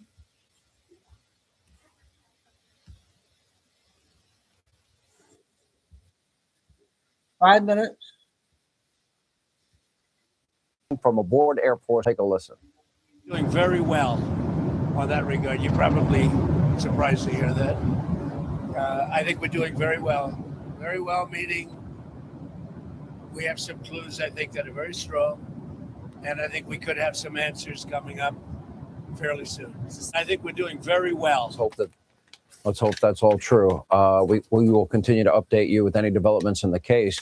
First, a huge win for the administration and our justice system after today's Benghazi arrest. But this disaster should never have happened. Right here on this program in 2016, I spoke with Chris Ferranto, who was stationed at the CIA annex. That was less than a mile away. And he revealed that instead of going to help, which he and if his fellow CIA guys wanted to do, they were told to stand down repeatedly. Take a listen. How many times were you told to stand down that night? You were at the CIA annex, what, about a mile or two away, right? Not even that. About 3/4 of a mile, the crow flies. If it would have taken us even on foot, if we would have been unhindered on foot, 10 minutes to get there. A drive, it took us maybe a minute. 30 minutes we were told to wait. And then the words stand down were used. You know what? It's been at least shown, 3 times you told me, right? Well, at least three times. Twice the words wait were used. Once the word stand down was used. Our U.S. Attorney for Washington, D.C., she was at the press conference today. Our friend Janine Pirro is here with more. Boy, this is serendipitous you are here. 2 passions of yours. You've always cared about Benghazi. You've never stopped talking about it. And you have spent a big part of your life, helping people that are victims of crime. So we got a lot to talk about tonight. Let's get your take. We do, Sean, and I'm thrilled to be with you tonight because, as you know, in 2012, this was a passion for me as it was for you, because we knew that we were being lied to. We knew that when they said it was a peaceful protest that went awry, or there were just a few troublemakers, or that when President Obama said, quote, we did everything we could. The truth is, I spoke to Patricia Smith, the mother of Sean Smith. And I befriended her when I had my show. And she texted me today and she said, my son Sean said to me, Mom, I'm going to die. They're not going to send help. And this was, for most Americans, Sean, and for me in particular, the first time in my life that I realized that the American cavalry wasn't coming for you. And right now, we know the difference between the presidents, because it is President Trump who has made the decision to bring the American cavalry in to protect Americans. And that's why last night I was able to talk to the family of Ambassador Stevens and Sean Smith and Tyrone Woods, as well as Glenn Doherty. Spoke to all of them, and they were thrilled. They didn't expect this. I was on the tarmac at 3 a.m. I wanted to see that dirtbag Bakush get off that jet and make sure that he got into the hands of American law enforcement. My office indicted him 2 months ago. The indictment was unsealed today. I knew that this was a case where American justice had to stand up and the American citizens would be able to see a president who believes in justice. It's an 8-count indictment. This guy, Bakush, was one of the main people. He's charged with supporting terrorism and providing material support to terrorism that resulted in the murder of several, in addition to the murder of Sean Smith, Ambassador Stevens, and the attempted murder of Scott Wickland. Arson. These people, when they couldn't breach Villa C, where Ambassador Stevens was with Sean Smith, they went out and got gas cans. I'm talking about Bakush. And they set fire to make sure that those Americans died. This languished for far too long. And so with Kash Patel, Dan Bongino, and with the help of Marco Rubio, we got Bakush back. We got him back last night. And we are not done yet, Sean. There are more of those people, those peaceful protesters. That was nonsense. They went on the Sunday morning shows and they lied to us. And then they said, what difference does it make? It makes a lot of difference. You should have heard the family members last night. And they're texting me, please tell President Trump how grateful we are. We knew that he stood for us. We knew he would never forget.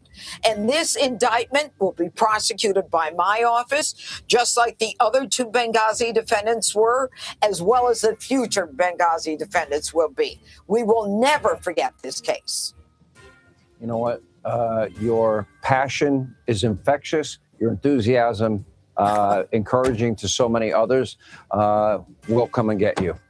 Judge Pirro, good to see you. Yep. And I love my work for this president.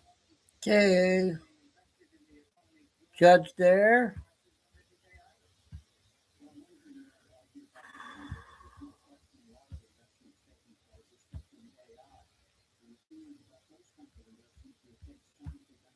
$14 minutes.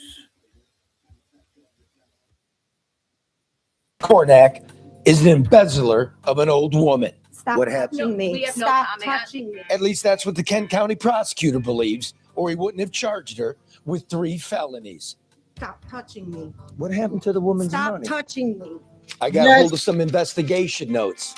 Sit down. Can we play this one? It's pretty sick. We're talking about nearly $500,000 of what we've uncovered. So I think it's important for those that are watching this to be reminded of that and that dollar amount and the negligence from the Attorney General. Kornak was a court-appointed conservator to a brain-damaged old lady named Rose Bird. The old woman complained that she was being ripped off. Adult Protective Services came in, and that's when Kornak took it out on Rose. Get the fuck out of that mailbox! I just caught you on camera. Kornak screamed at the old woman, cut her off from the world, dined out on her debit card, even locked her away in the dark. Rose wanted to be buried, but Kornak cremated her. It was cheaper that way. For me, it's more than just about the work. It's personal. Attorney General Dana Nessel had the case first, almost 4 years ago. She could have caught Kornak then, but she let her go because Kornak was a political pal. Did you collude with the Attorney General to make this case go away? Now Nessel faces potential impeachment, the first time in the history of Michigan. The Attorney General's office is one of 2 things. It is either wholly incompetent or it is corrupt. I'd say it's both, incompetence and corruption. And I say justice for Rose Bird. Tracy Kornak grew angry when she found out the authorities were onto her, and she punished the old woman for it. She isolated her. She didn't even tell the old woman that her family members had died. The old woman liked to sit with the lights on, so Kornak, her court-appointed conservator, removed the light bulbs and the nightlight. She instructed that the old woman's room be kept cold. Kornak, against the wishes of the old woman, installed cameras in her quarters so she could monitor the comings and goings of investigators. Kornak, who was recently the Michigan Democrat Party treasurer, attempted to secretly record a confidential conversation between the old woman Rose Bird and a social worker who chronicled the abuse for 2 laborious years, trying to build a case against the politically powerful lawyer and orchestrate her removal from the old woman's life. Investigators' reports and forensic accounting documents obtained by me at the Michigan Enjoyer and here on the No Bullshit News Hour paint a sickening portrait of abuse and betrayal of Rose Bird, who died last year at age 87. These documents also show that the authorities charged with protecting the vulnerable and elderly woman dithered. Kornak would buy items like bulk toilet paper with the old woman's money, but only give the woman a sleeve of it. Kornak swapped Christmas cards sent by family members with unsigned replacements. She verbally abused the old woman. Quote, "You're going to be a fucking bitch today? Great." It is now alleged that Kornak looted Bird's estate while she was the Democrat treasurer, that she used the old woman's debit card for expensive clothes and liquor and food for herself. And when the old woman died last year, Tracy Kornak incinerated her body, even though Rose had asked for a Catholic burial. Cremation, after all, is cheaper than a casket. Kornak lived the high life. Quote, "Essentially, Miss Kornak, you were making a significant living off Ms. Bird," unquote, said Allegan County Chief Probate Judge Jolene Clearwater. Kornak had come to court in an extravagant fuchsia overcoat. Observers in the galleries wondered how it was paid for. Black would have been more appropriate. Black is funereal. and Kornak's career, reputation, and freedom are on life support. After a 3-year investigation, Kent County prosecutor Chris Becker last week leveled 3 felony charges against Kornak, 2 counts of embezzlement from a vulnerable adult, and 1 charge of false pretenses. Combined, they carry a maximum sentence of 25 years in prison and restitution. Kornak's friends, seemingly, have abandoned her. Governor Gretchen Whitmer, whom Kornak often bragged about being a happy hour buddy, has said nothing in her defense. Attorney General Dana Nessel, too, has a personal and well-documented relationship with Kornak, having hired her as a transition team member in 2018 when she was elected Attorney General.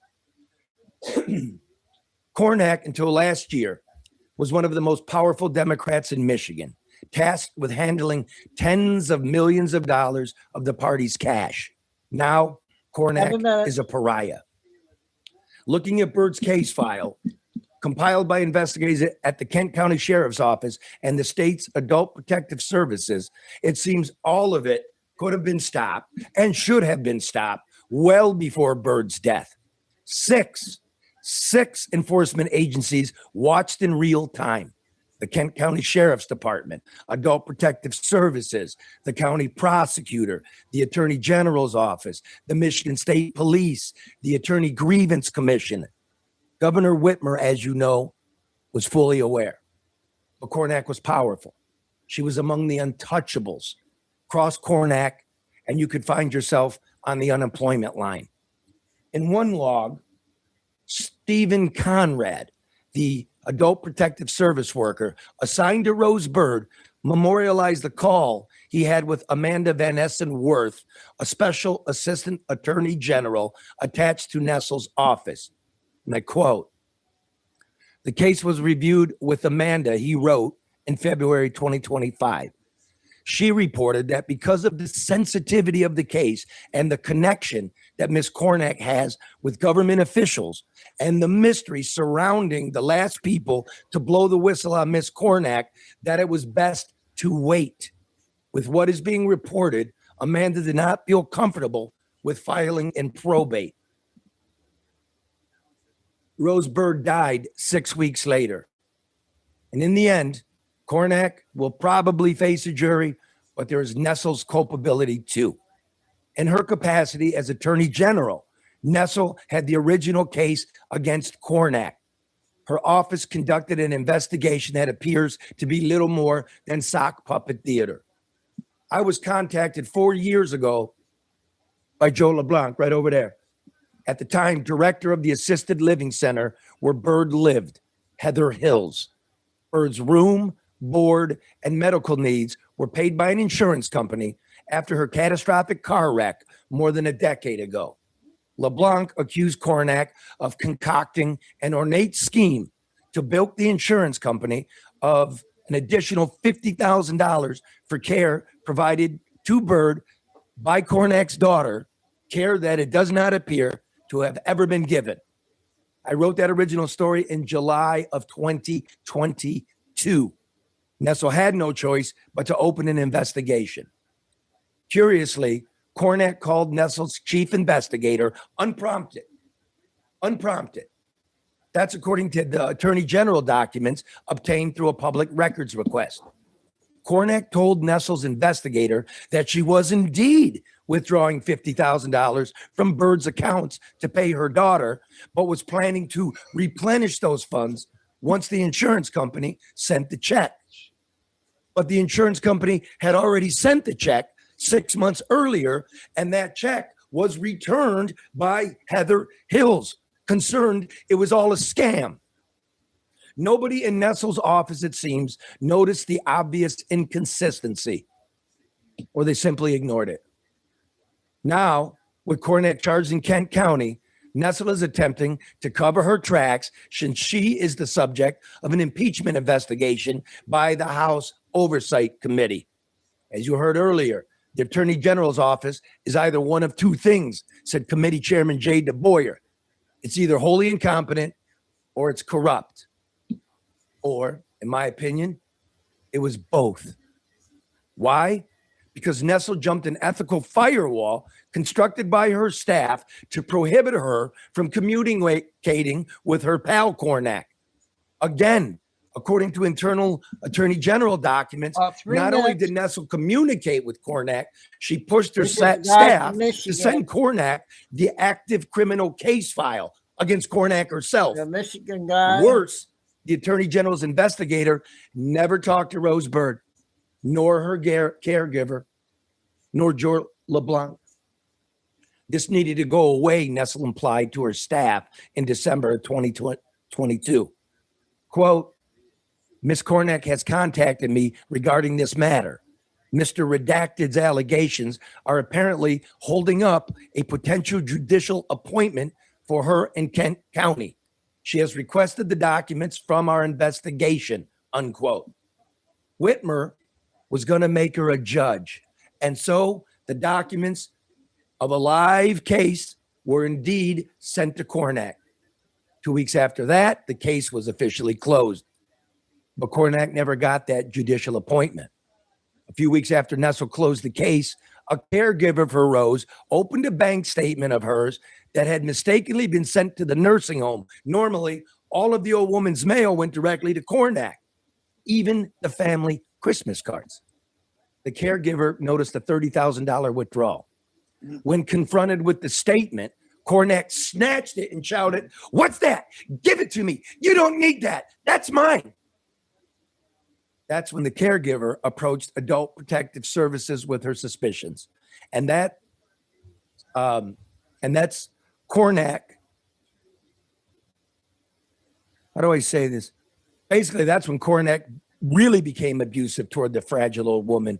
That, according to these protective service documents, Cornack demanded that caregivers leave Rose in the dark. She duct taped the switches in the thermostat. She forbade the caregivers from giving Rose her constipation medicine. The reports are as outrageous as they are nauseating, especially in light of Nestle's social media theatrics claiming elder abusers will be sent to prison. A forensic audit commissioned by the Kent County Sheriff's Office has found questionable payments and transactions to Cornack from Bird totaling at least $419,640.05. That does not include Rose's insurance settlement from her car accident. A special fiduciary for Allegan County Probate said he cannot find a record of it and is now conducting his own forensic analysis stretching back 10 years. When called in for questioning by the sheriff's investigators, Cornack didn't hesitate to invoke her political connections. I've already been cleared of this by the Attorney General's office. It should be noted that Bird left a trust for her son, who's 64 years old, and a diagnosed paranoid schizophrenic, another old vulnerable person. The fiduciary is hunting for that money as well. Now, if anything good can come from this horror, it would be the passage of legislation that might truly protect society's most vulnerable who are caught up in the hell that is Michigan probate system, a system that has shown itself to be corrupt all the way up to the governor's mansion. And we might call that legislation the Rose Bird Bills. Okay, that's the new guy covering the Michigan news. I got a 2-minute one, then 8-minute one. Then the last one I'll play cash.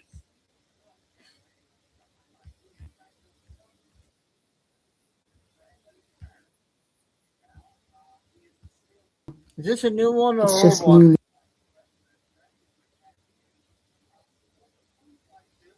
New, visible. What we're witnessing are patterns as old as power itself. Moral decay, normalized through a constant flood of information so dehumanizing that it freezes our emotional response and grooms the psyche into internalizing corruption. This is not accidental. It is strategic attention management, a public ritual of moral inversion, repeated until what once shocked us becomes familiar enough to imitate. Distorted systems have always moved this way. First exposure, then rupture, then reorganization. Horror gets tolerated, moral standards erode over time, and the norm becomes the law. But it doesn't have to. Seeing the pattern is the beginning of choice. Do not let hope collapse, but instead to let the collapse of illusion reinforce hope. Art, attention, solidarity, moral clarity, ancestral wisdom, decentralized sustenance, organized care. These are our tools. Staying sane at this time means learning how to see clearly without being consumed by what we see. This moment is not asking for panic, but for coherence, for inner alignment that holds under pressure, and values that do not dissolve when the systems around us do. Because what's being exposed now is not just corruption. It's our capacity to see it without becoming it. To remain whole when disintegration would be easier. None of this is new. What's new is how many are waking up to it at the same time.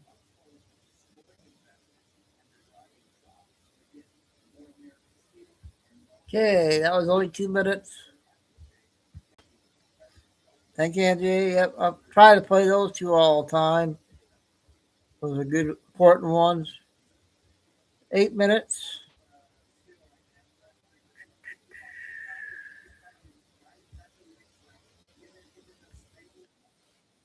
Yes, Sue. A country during World War II that the Nazis would take the people's money. Is that correct? I'm not sure what you mean by that, Senator. Sure you know what I mean. They took people's money, didn't they? Yes, Senator.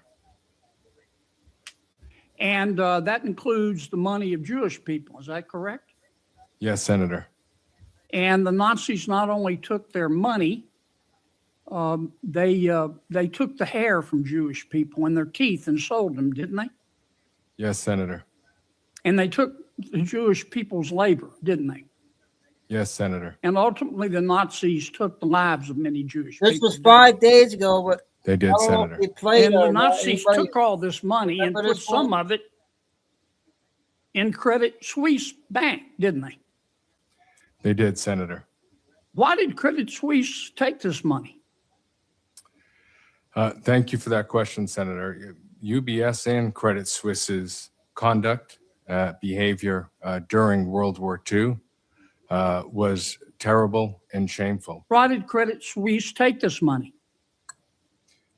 They took the money to presumably profit from it at that time. Yeah, Credit Suisse took the money because they wanted to make money off of it, right?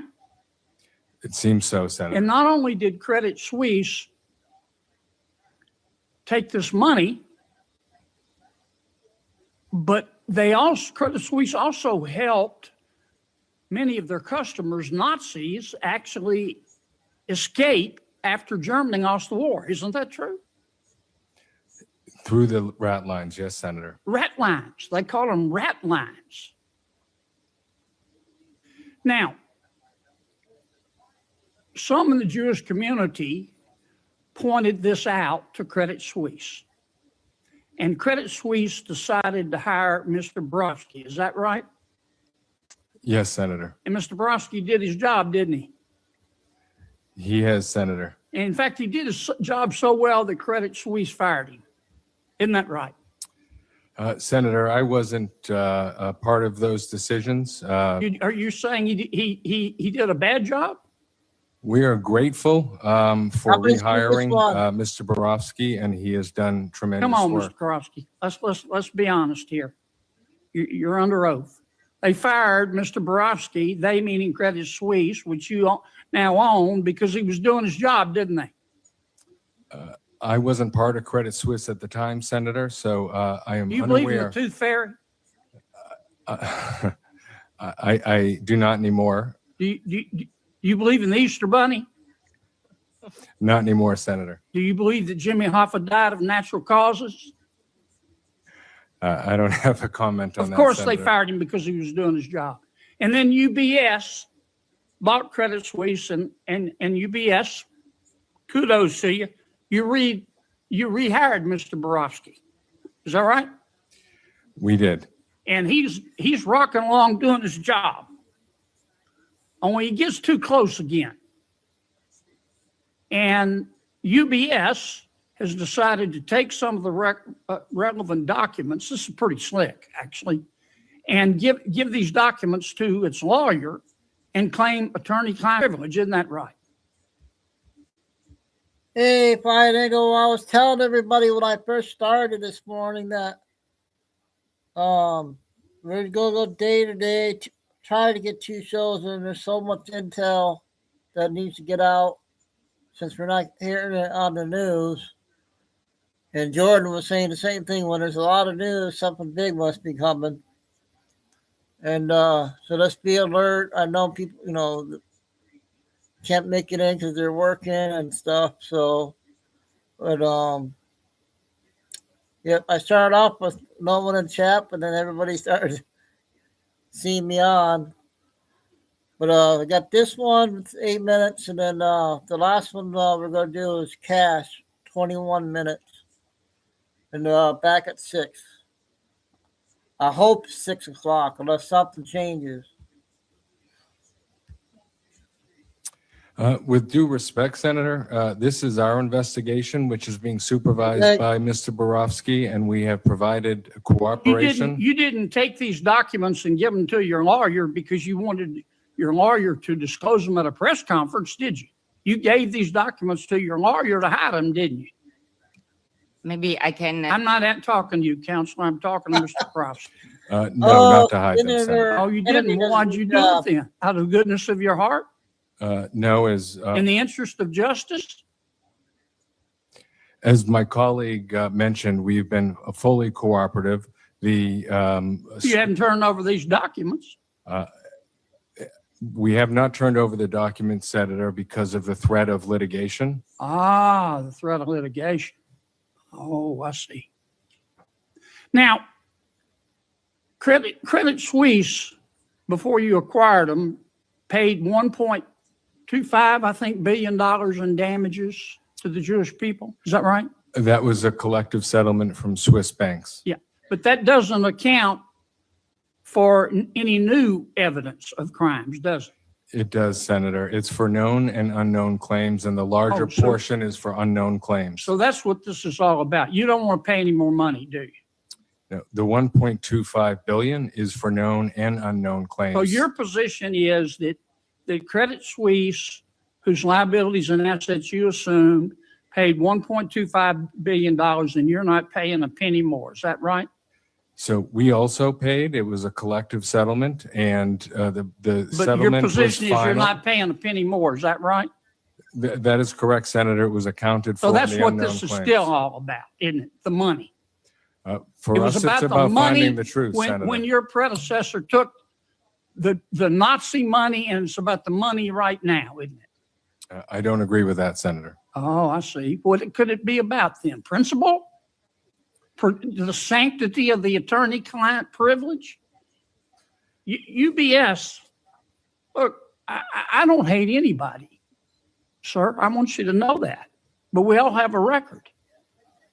UBS got caught manipulating the LIBOR interest rate, didn't it? Had to pay $700 million for manipulating the interest rate. Isn't that correct? Amongst other banks, yes, Senator. UBS also got caught hiding the money of 52,000 Americans so they wouldn't have to pay taxes. Isn't that correct? That was settled in 2009. Yeah, you paid $780 million, didn't you, for doing that? Isn't that correct? I'm not sure of the exact number, Senator. I am. UBS also,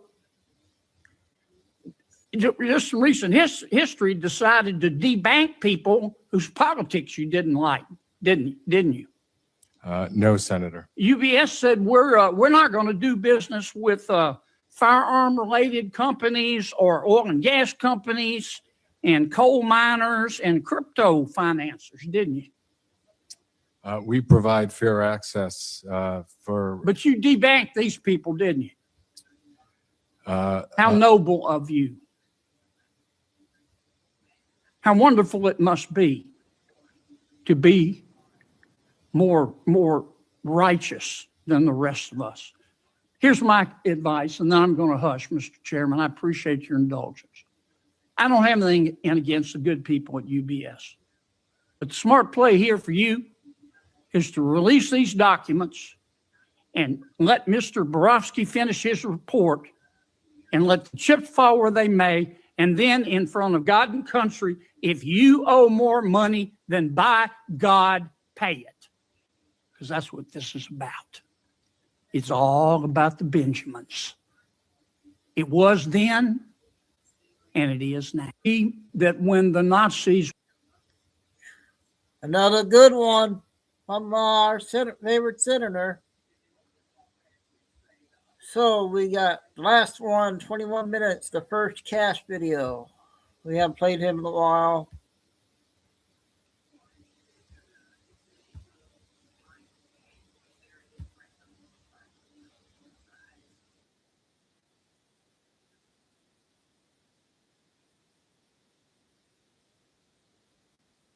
Have been spreading throughout the country. So the entire power structure of left field America is now under investigation, which is why mobs are taking to the streets to fight the federal government once again, to distract from the discovery of even more fake daycares, fake hospitals, and other schemes that rob our country to fund its annihilation. But now the tables have turned in a way that's got America's domestic adversaries in panic.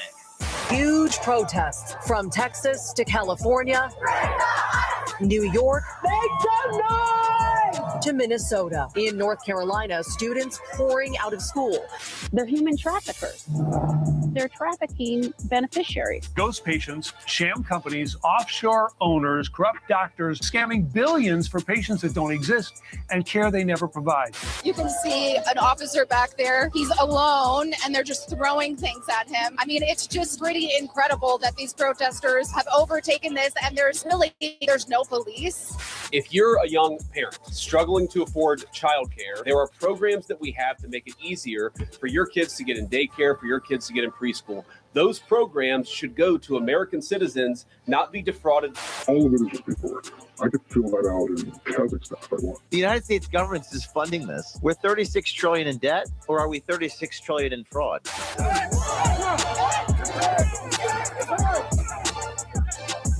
So this article talks about how America's now got a fraud czar. Why do we need a fraud czar? This should terrify everybody. But nobody's talking about how every single scheme out there that led to this, all of them, the fake daycares, the fake hospitals, where is most of this stuff getting discovered, and which side of American politics unilaterally benefits from more of it? That would be the open borders crowd, who's decided that robbing our country is the best way to achieve the American dream for themselves. An agenda they're trying to cover up by amassing of agitators who wreak havoc and chaos across the country, while average, everyday people who aren't involved in any of this suffer from an affordability crisis never before seen in our history, but can't seem to vote against it as population growth in sanctuaries gives states like California and other socialist strongholds immense electoral power no one can stop. But as you're about to see, major investigations are heating up in these places. Not just California, but Ohio and Maine and a whole bunch of spots where we've discovered fraud recently. And the reasons for these investigations have existed for decades, because for years, whistleblowers were sounding the alarm, trying to shed light on how scammers rob our country each and every day, but nobody wanted to listen. But now that the plundering of America has gone viral, those willing to stand against this are doing everything they can to crack down on schemes from immigration fraud to fake transportation companies that drive around fake patients to daycares and clinics that don't actually exist. Which brings us to the real reason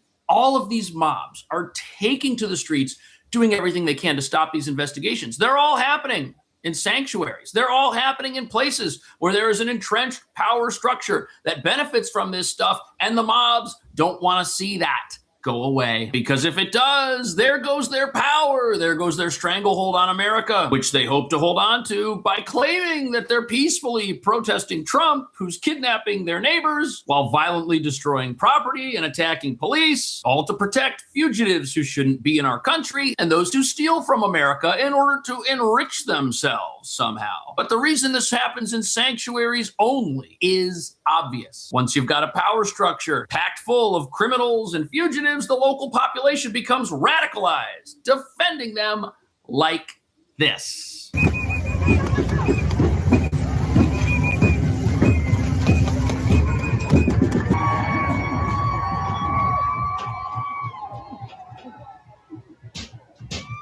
So the riots are back in sanctuary cities, and they look just like they did last summer. This has not stopped. There have literally been riots for Trump's entire second term so far. And no, these are not organic. If you've ever wondered how protests happen on the spot, this is exactly how. Without organizers, without the music, without the bullhorns, without all of these people coming together. And right now what they're doing is they're loading their trucks to leave out of here after they finish with the protest.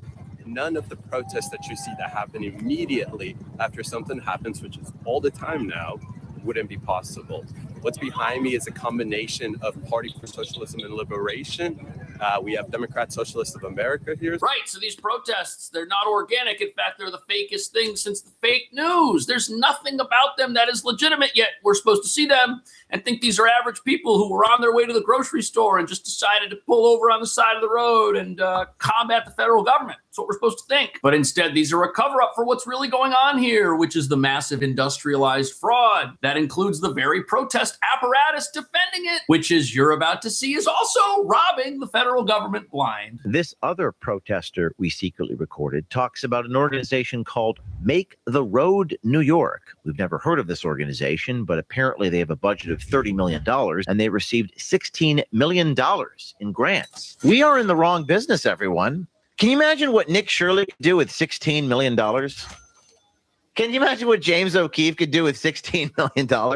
The United States government is funding this. Here's what's going on. You've got a fraud industrial complex that wants to survive. That complex funds politicians who enact the very laws that benefit these scammers while they look the other way, allegedly. And then you've got the mobs who are also on the take. All three of these groups don't want to see any of this go away. That's why we've got such unity over here in this part of America. And now we're supposed to believe that these people are the victims. That I wouldn't be where I am at today, having to pay for security, having the government to think about providing me security if Donald Trump wasn't in office and if he wasn't so obsessed with me.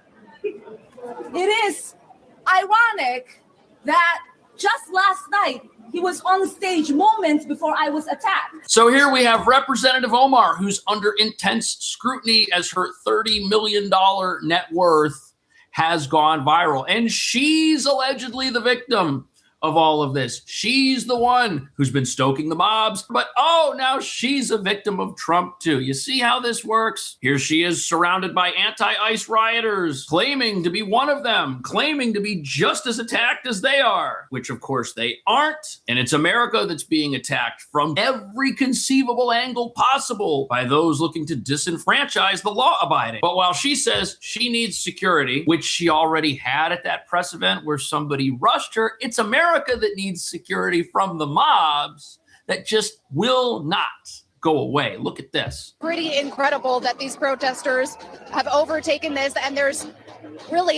no police. I don't see anybody here to kind of manage this crowd.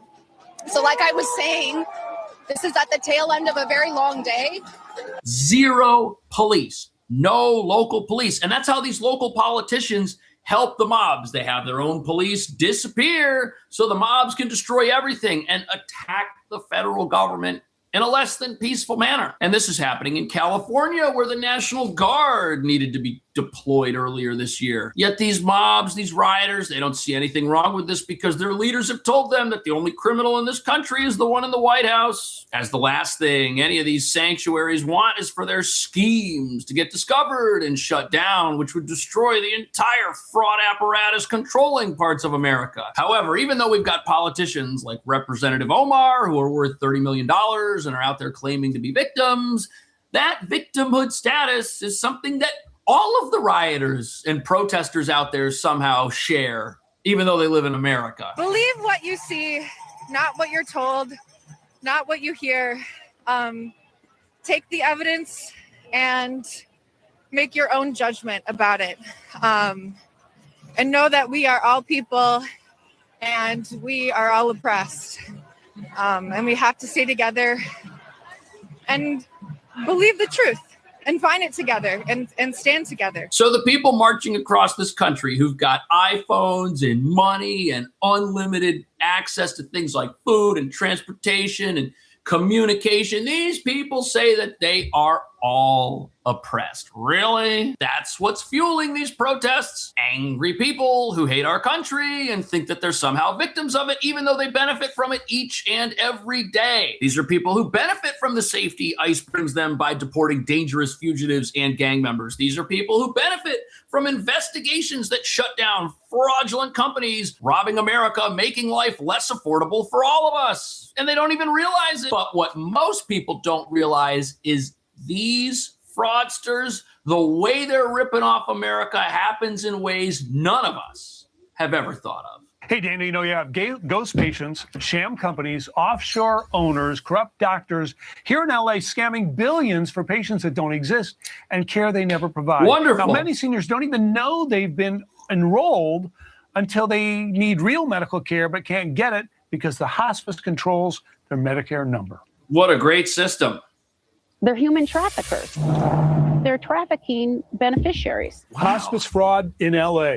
Hospice is crazy here.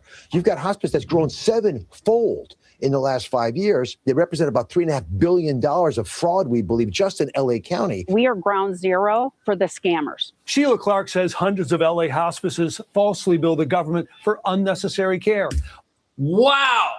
And this is $3.5 billion just in LA County. If it's happening here, this stuff is happening everywhere in our country, and it's legitimized because these are medical facilities and they care for people. And oh, if you want to investigate them, you don't have a heart. You're trying to take something away from the vulnerable and the needy. But what's really going on here is criminal organizations have found another way to get their fingers on America's piggy bank and take it and use it for purposes that will make all of us sick. Often cycling patients from one provider to another. Wow. It's a non-ending benefit.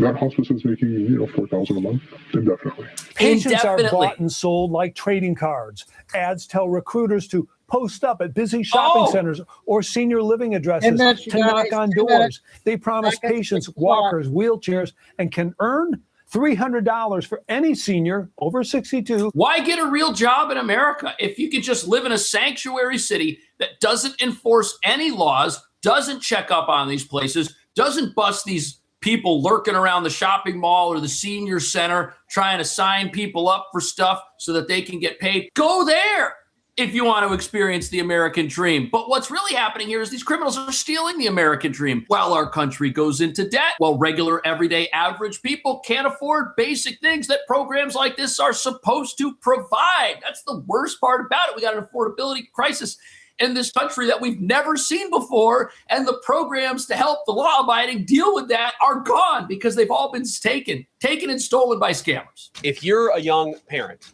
struggling to afford childcare in the United States of America, there are programs that we have to make it easier for your kids to get in daycare, for your kids to get in preschool. Those programs should go to American citizens, not be defrauded. But number two, making it easier for people who shouldn't even be in this country to fleece the United States and our taxpayers to begin with. Wow. We have actually activated a major interagency task force to make it possible to get to the heart of this fraud. And that's what the mobs are so mad about. You see, all of these scam businesses, no matter what state they're in, no matter who's running them, all of these things allow a group who's organized to rob the federal government and fuel an insurrection that has been taking over this country for a lot longer than just the last year and a half.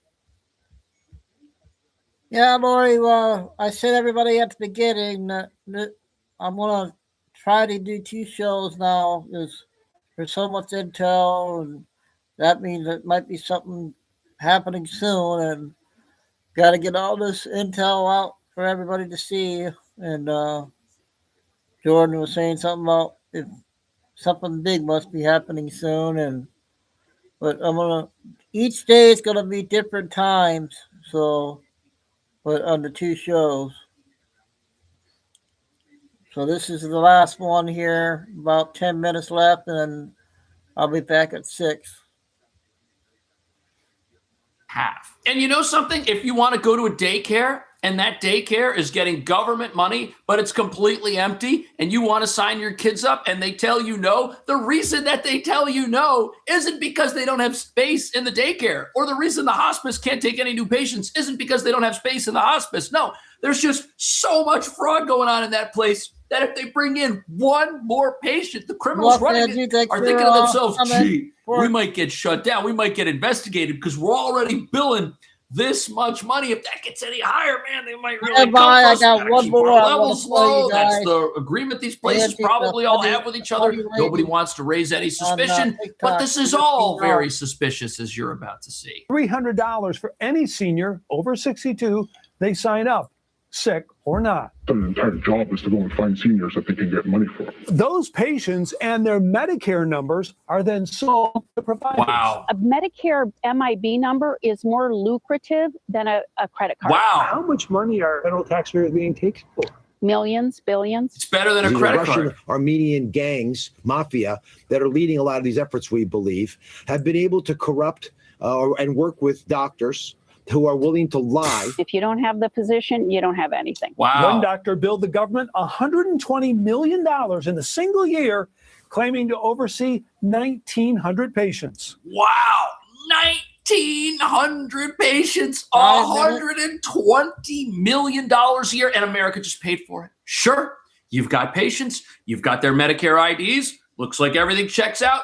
Here's the money. Take it and look at this. Almost 2,000 hospice agencies. LA County has more than 36 states combined, and 30 times more than either Florida or New York. 18% of the whole country's home healthcare billing is coming out of Los Angeles County.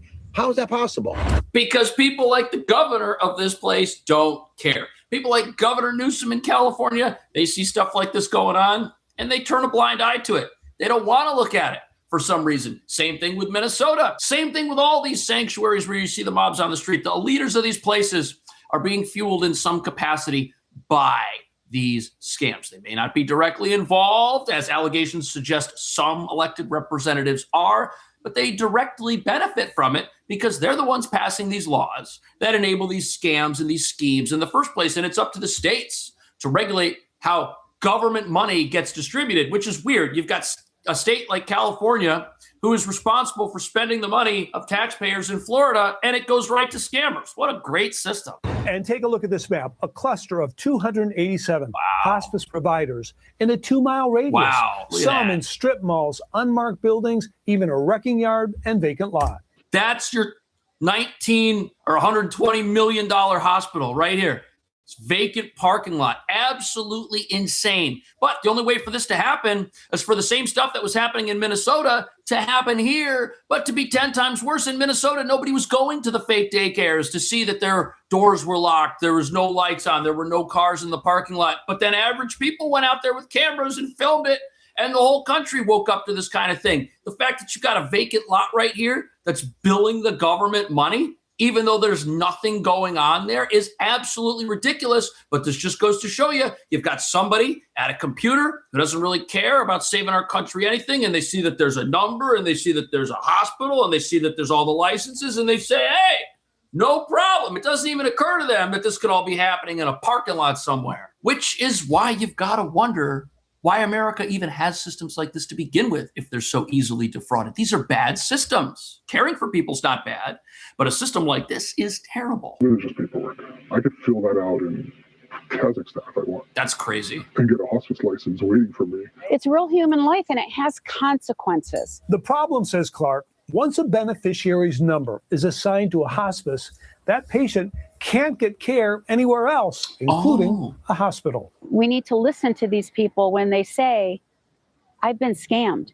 Wow. Now, yesterday, Governor Newsom filed a civil rights complaint against Dr. Oz for, quote, unfairly targeting the Armenian community. However, the governor's own auditor, state and federal prosecutors say Armenian American organized crime is behind much of the fraud here. And in 2022, auditors told the governor that weak state controls, a lack of guardrails, and poor licensing created a situation causing the state to put a moratorium, Dana, on new hospices. And since then, they've revoked about 280 licenses. But why would the governor come out against something like this if his own office and his own police saw the exact same problems the federal government saw and did nothing about it? I'll tell you why. It's because you have politicians in these places that benefit from these corrupt systems. You think all of these health cares, these fake businesses, these fake daycares, you think they're all getting set up and nobody in the local government knows about this? You think you can just open up a hospital or a daycare somewhere and get government money and not be on the right team? Of course not. These are government contracts. They always get given out to friendly interests. You see how this works? And once somebody wants to crack down on those interests, it's your job as the politician to get out there and fight against this if you still want the votes of an entire community. And if you don't want that community to think that you're attacking it, right? You see how this works? 100 indictments, mostly Somali immigrants, but also a few others. And of course, we're looking in with broad investigatory authority to a number of the instances of wrongdoing that we've seen in Minneapolis. But we also want to expand this. We know that the fraud isn't just happening in Minneapolis. Right. It's also happening in states like Ohio. It's happening in states like California. And so what we're doing in order to help coordinate this remarkable interagency effort from the Trump administration, but also to make sure that we prosecute the bad guys and do it as swiftly and efficiently as possible, is we are creating a new assistant attorney general position who will have nationwide jurisdiction over the issue of fraud. Now here's what I want to ask. Do you think if this man was not vice president and Tim Walz was vice president instead of him, do you think we'd be hearing from Tim Walz, the governor of Minnesota, who was the king of fraud until Gavin Newsom recently usurped him and took that mantle? Do you think we'd have a nationwide fraud czar? Do you think we would have nationwide fraud investigations going into places like California where local police found problems and did nothing? Absolutely not. You've got to realize something.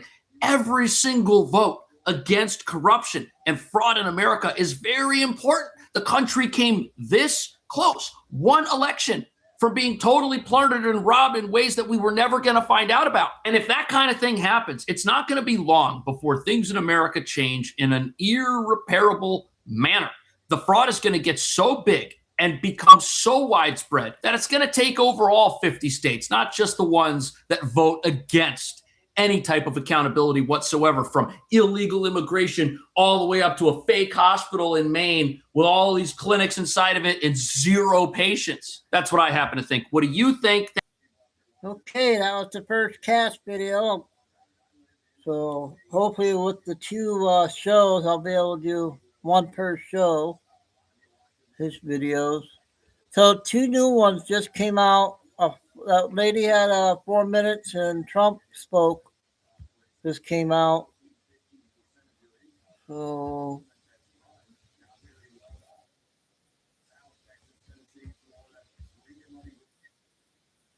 plan.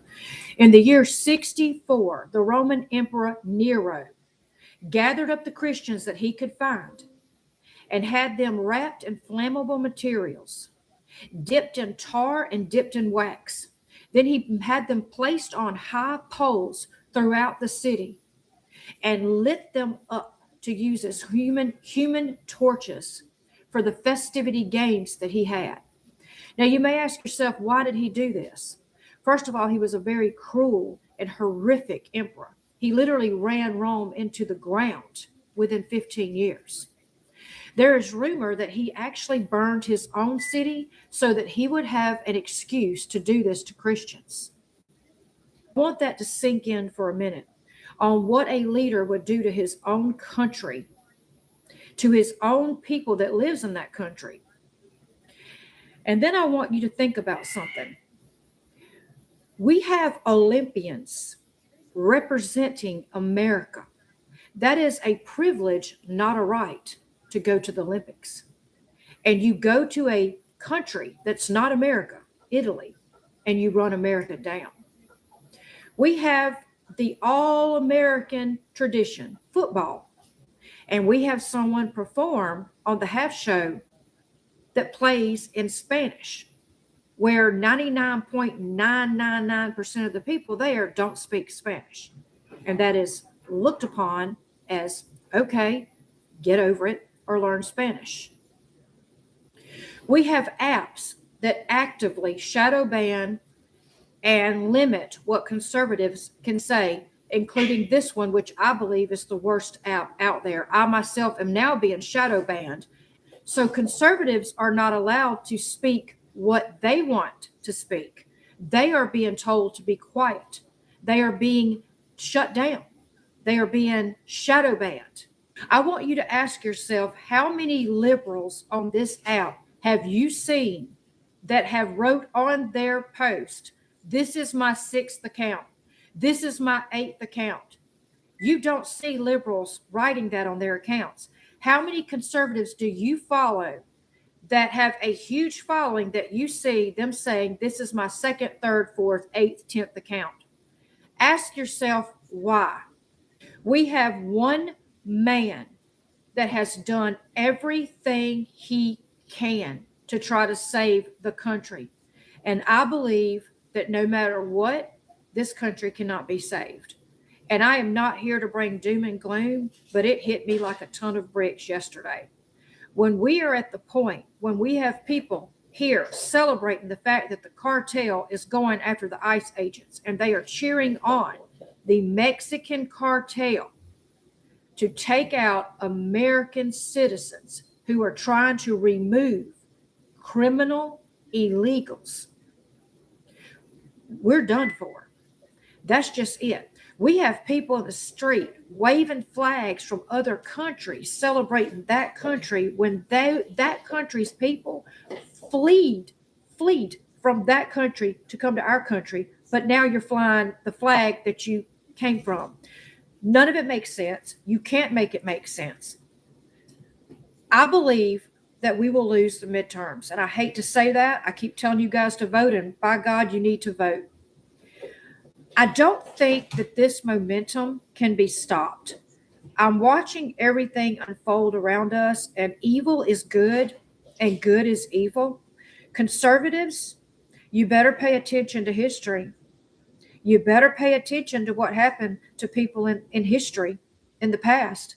And you better look, and you better wake up.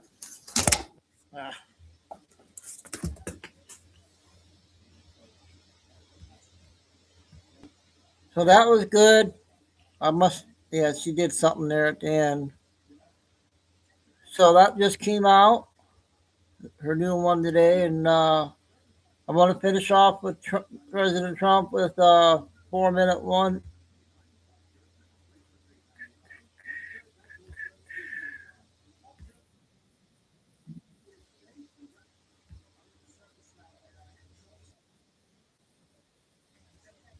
This just came out.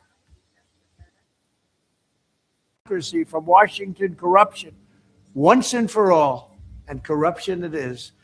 First, I will immediately reissue my 2020 executive order restoring the president's authority to remove rogue bureaucrats, and I will wield that power very aggressively. Second, we will clean out all of the corrupt actors in our national security and intelligence apparatus, and there are plenty of them. The departments and agencies that have been weaponized will be completely overhauled so that faceless bureaucrats will never again be able to target and persecute conservatives, Christians, or the left's political enemies, which they're doing now at a level that nobody can believe even possible.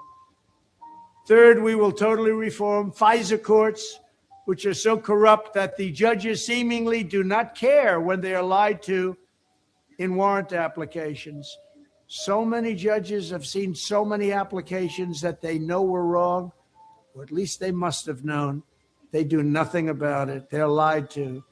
Fourth, to expose the hoaxes and abuses of power that have been tearing our country apart, we will establish a Truth and Reconciliation Commission to declassify and publish all documents on deep state spying, censorship, and corruption.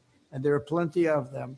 Fifth, we will launch a major crackdown on government leakers who collude with the fake news to deliberately weave false narratives and to subvert our government and our democracy. When possible, we will press criminal charges. Sixth, we will make every inspector general's office independent and physically separated from the departments they oversee so they do not become the protectors of the deep state. Seventh, I will ask Congress to establish an independent auditing system to continually monitor our intelligence agencies to ensure they are not spying on our citizens or running disinformation campaigns against the American people, or that they are not spying on someone's campaign like they spied on my campaign. Eighth, we will continue the effort launched by the Trump administration to move parts of the sprawling federal bureaucracy to new locations outside the Washington swamp. Just as I moved the Bureau of Land Management to Colorado, as many as 100,000 government positions could be moved out, and I mean immediately, of Washington to places filled with patriots who love America, and they really do love America. Ninth, I will work to ban federal bureaucrats from taking jobs at the companies they deal with and that they regulate. So they deal with these companies and they regulate these companies, and then they want to take jobs from these companies. It doesn't work that way. Such a public display cannot go on, and it's taking place all the time, like with Big Pharma. Finally, I will push a constitutional amendment to impose term limits on members of Congress.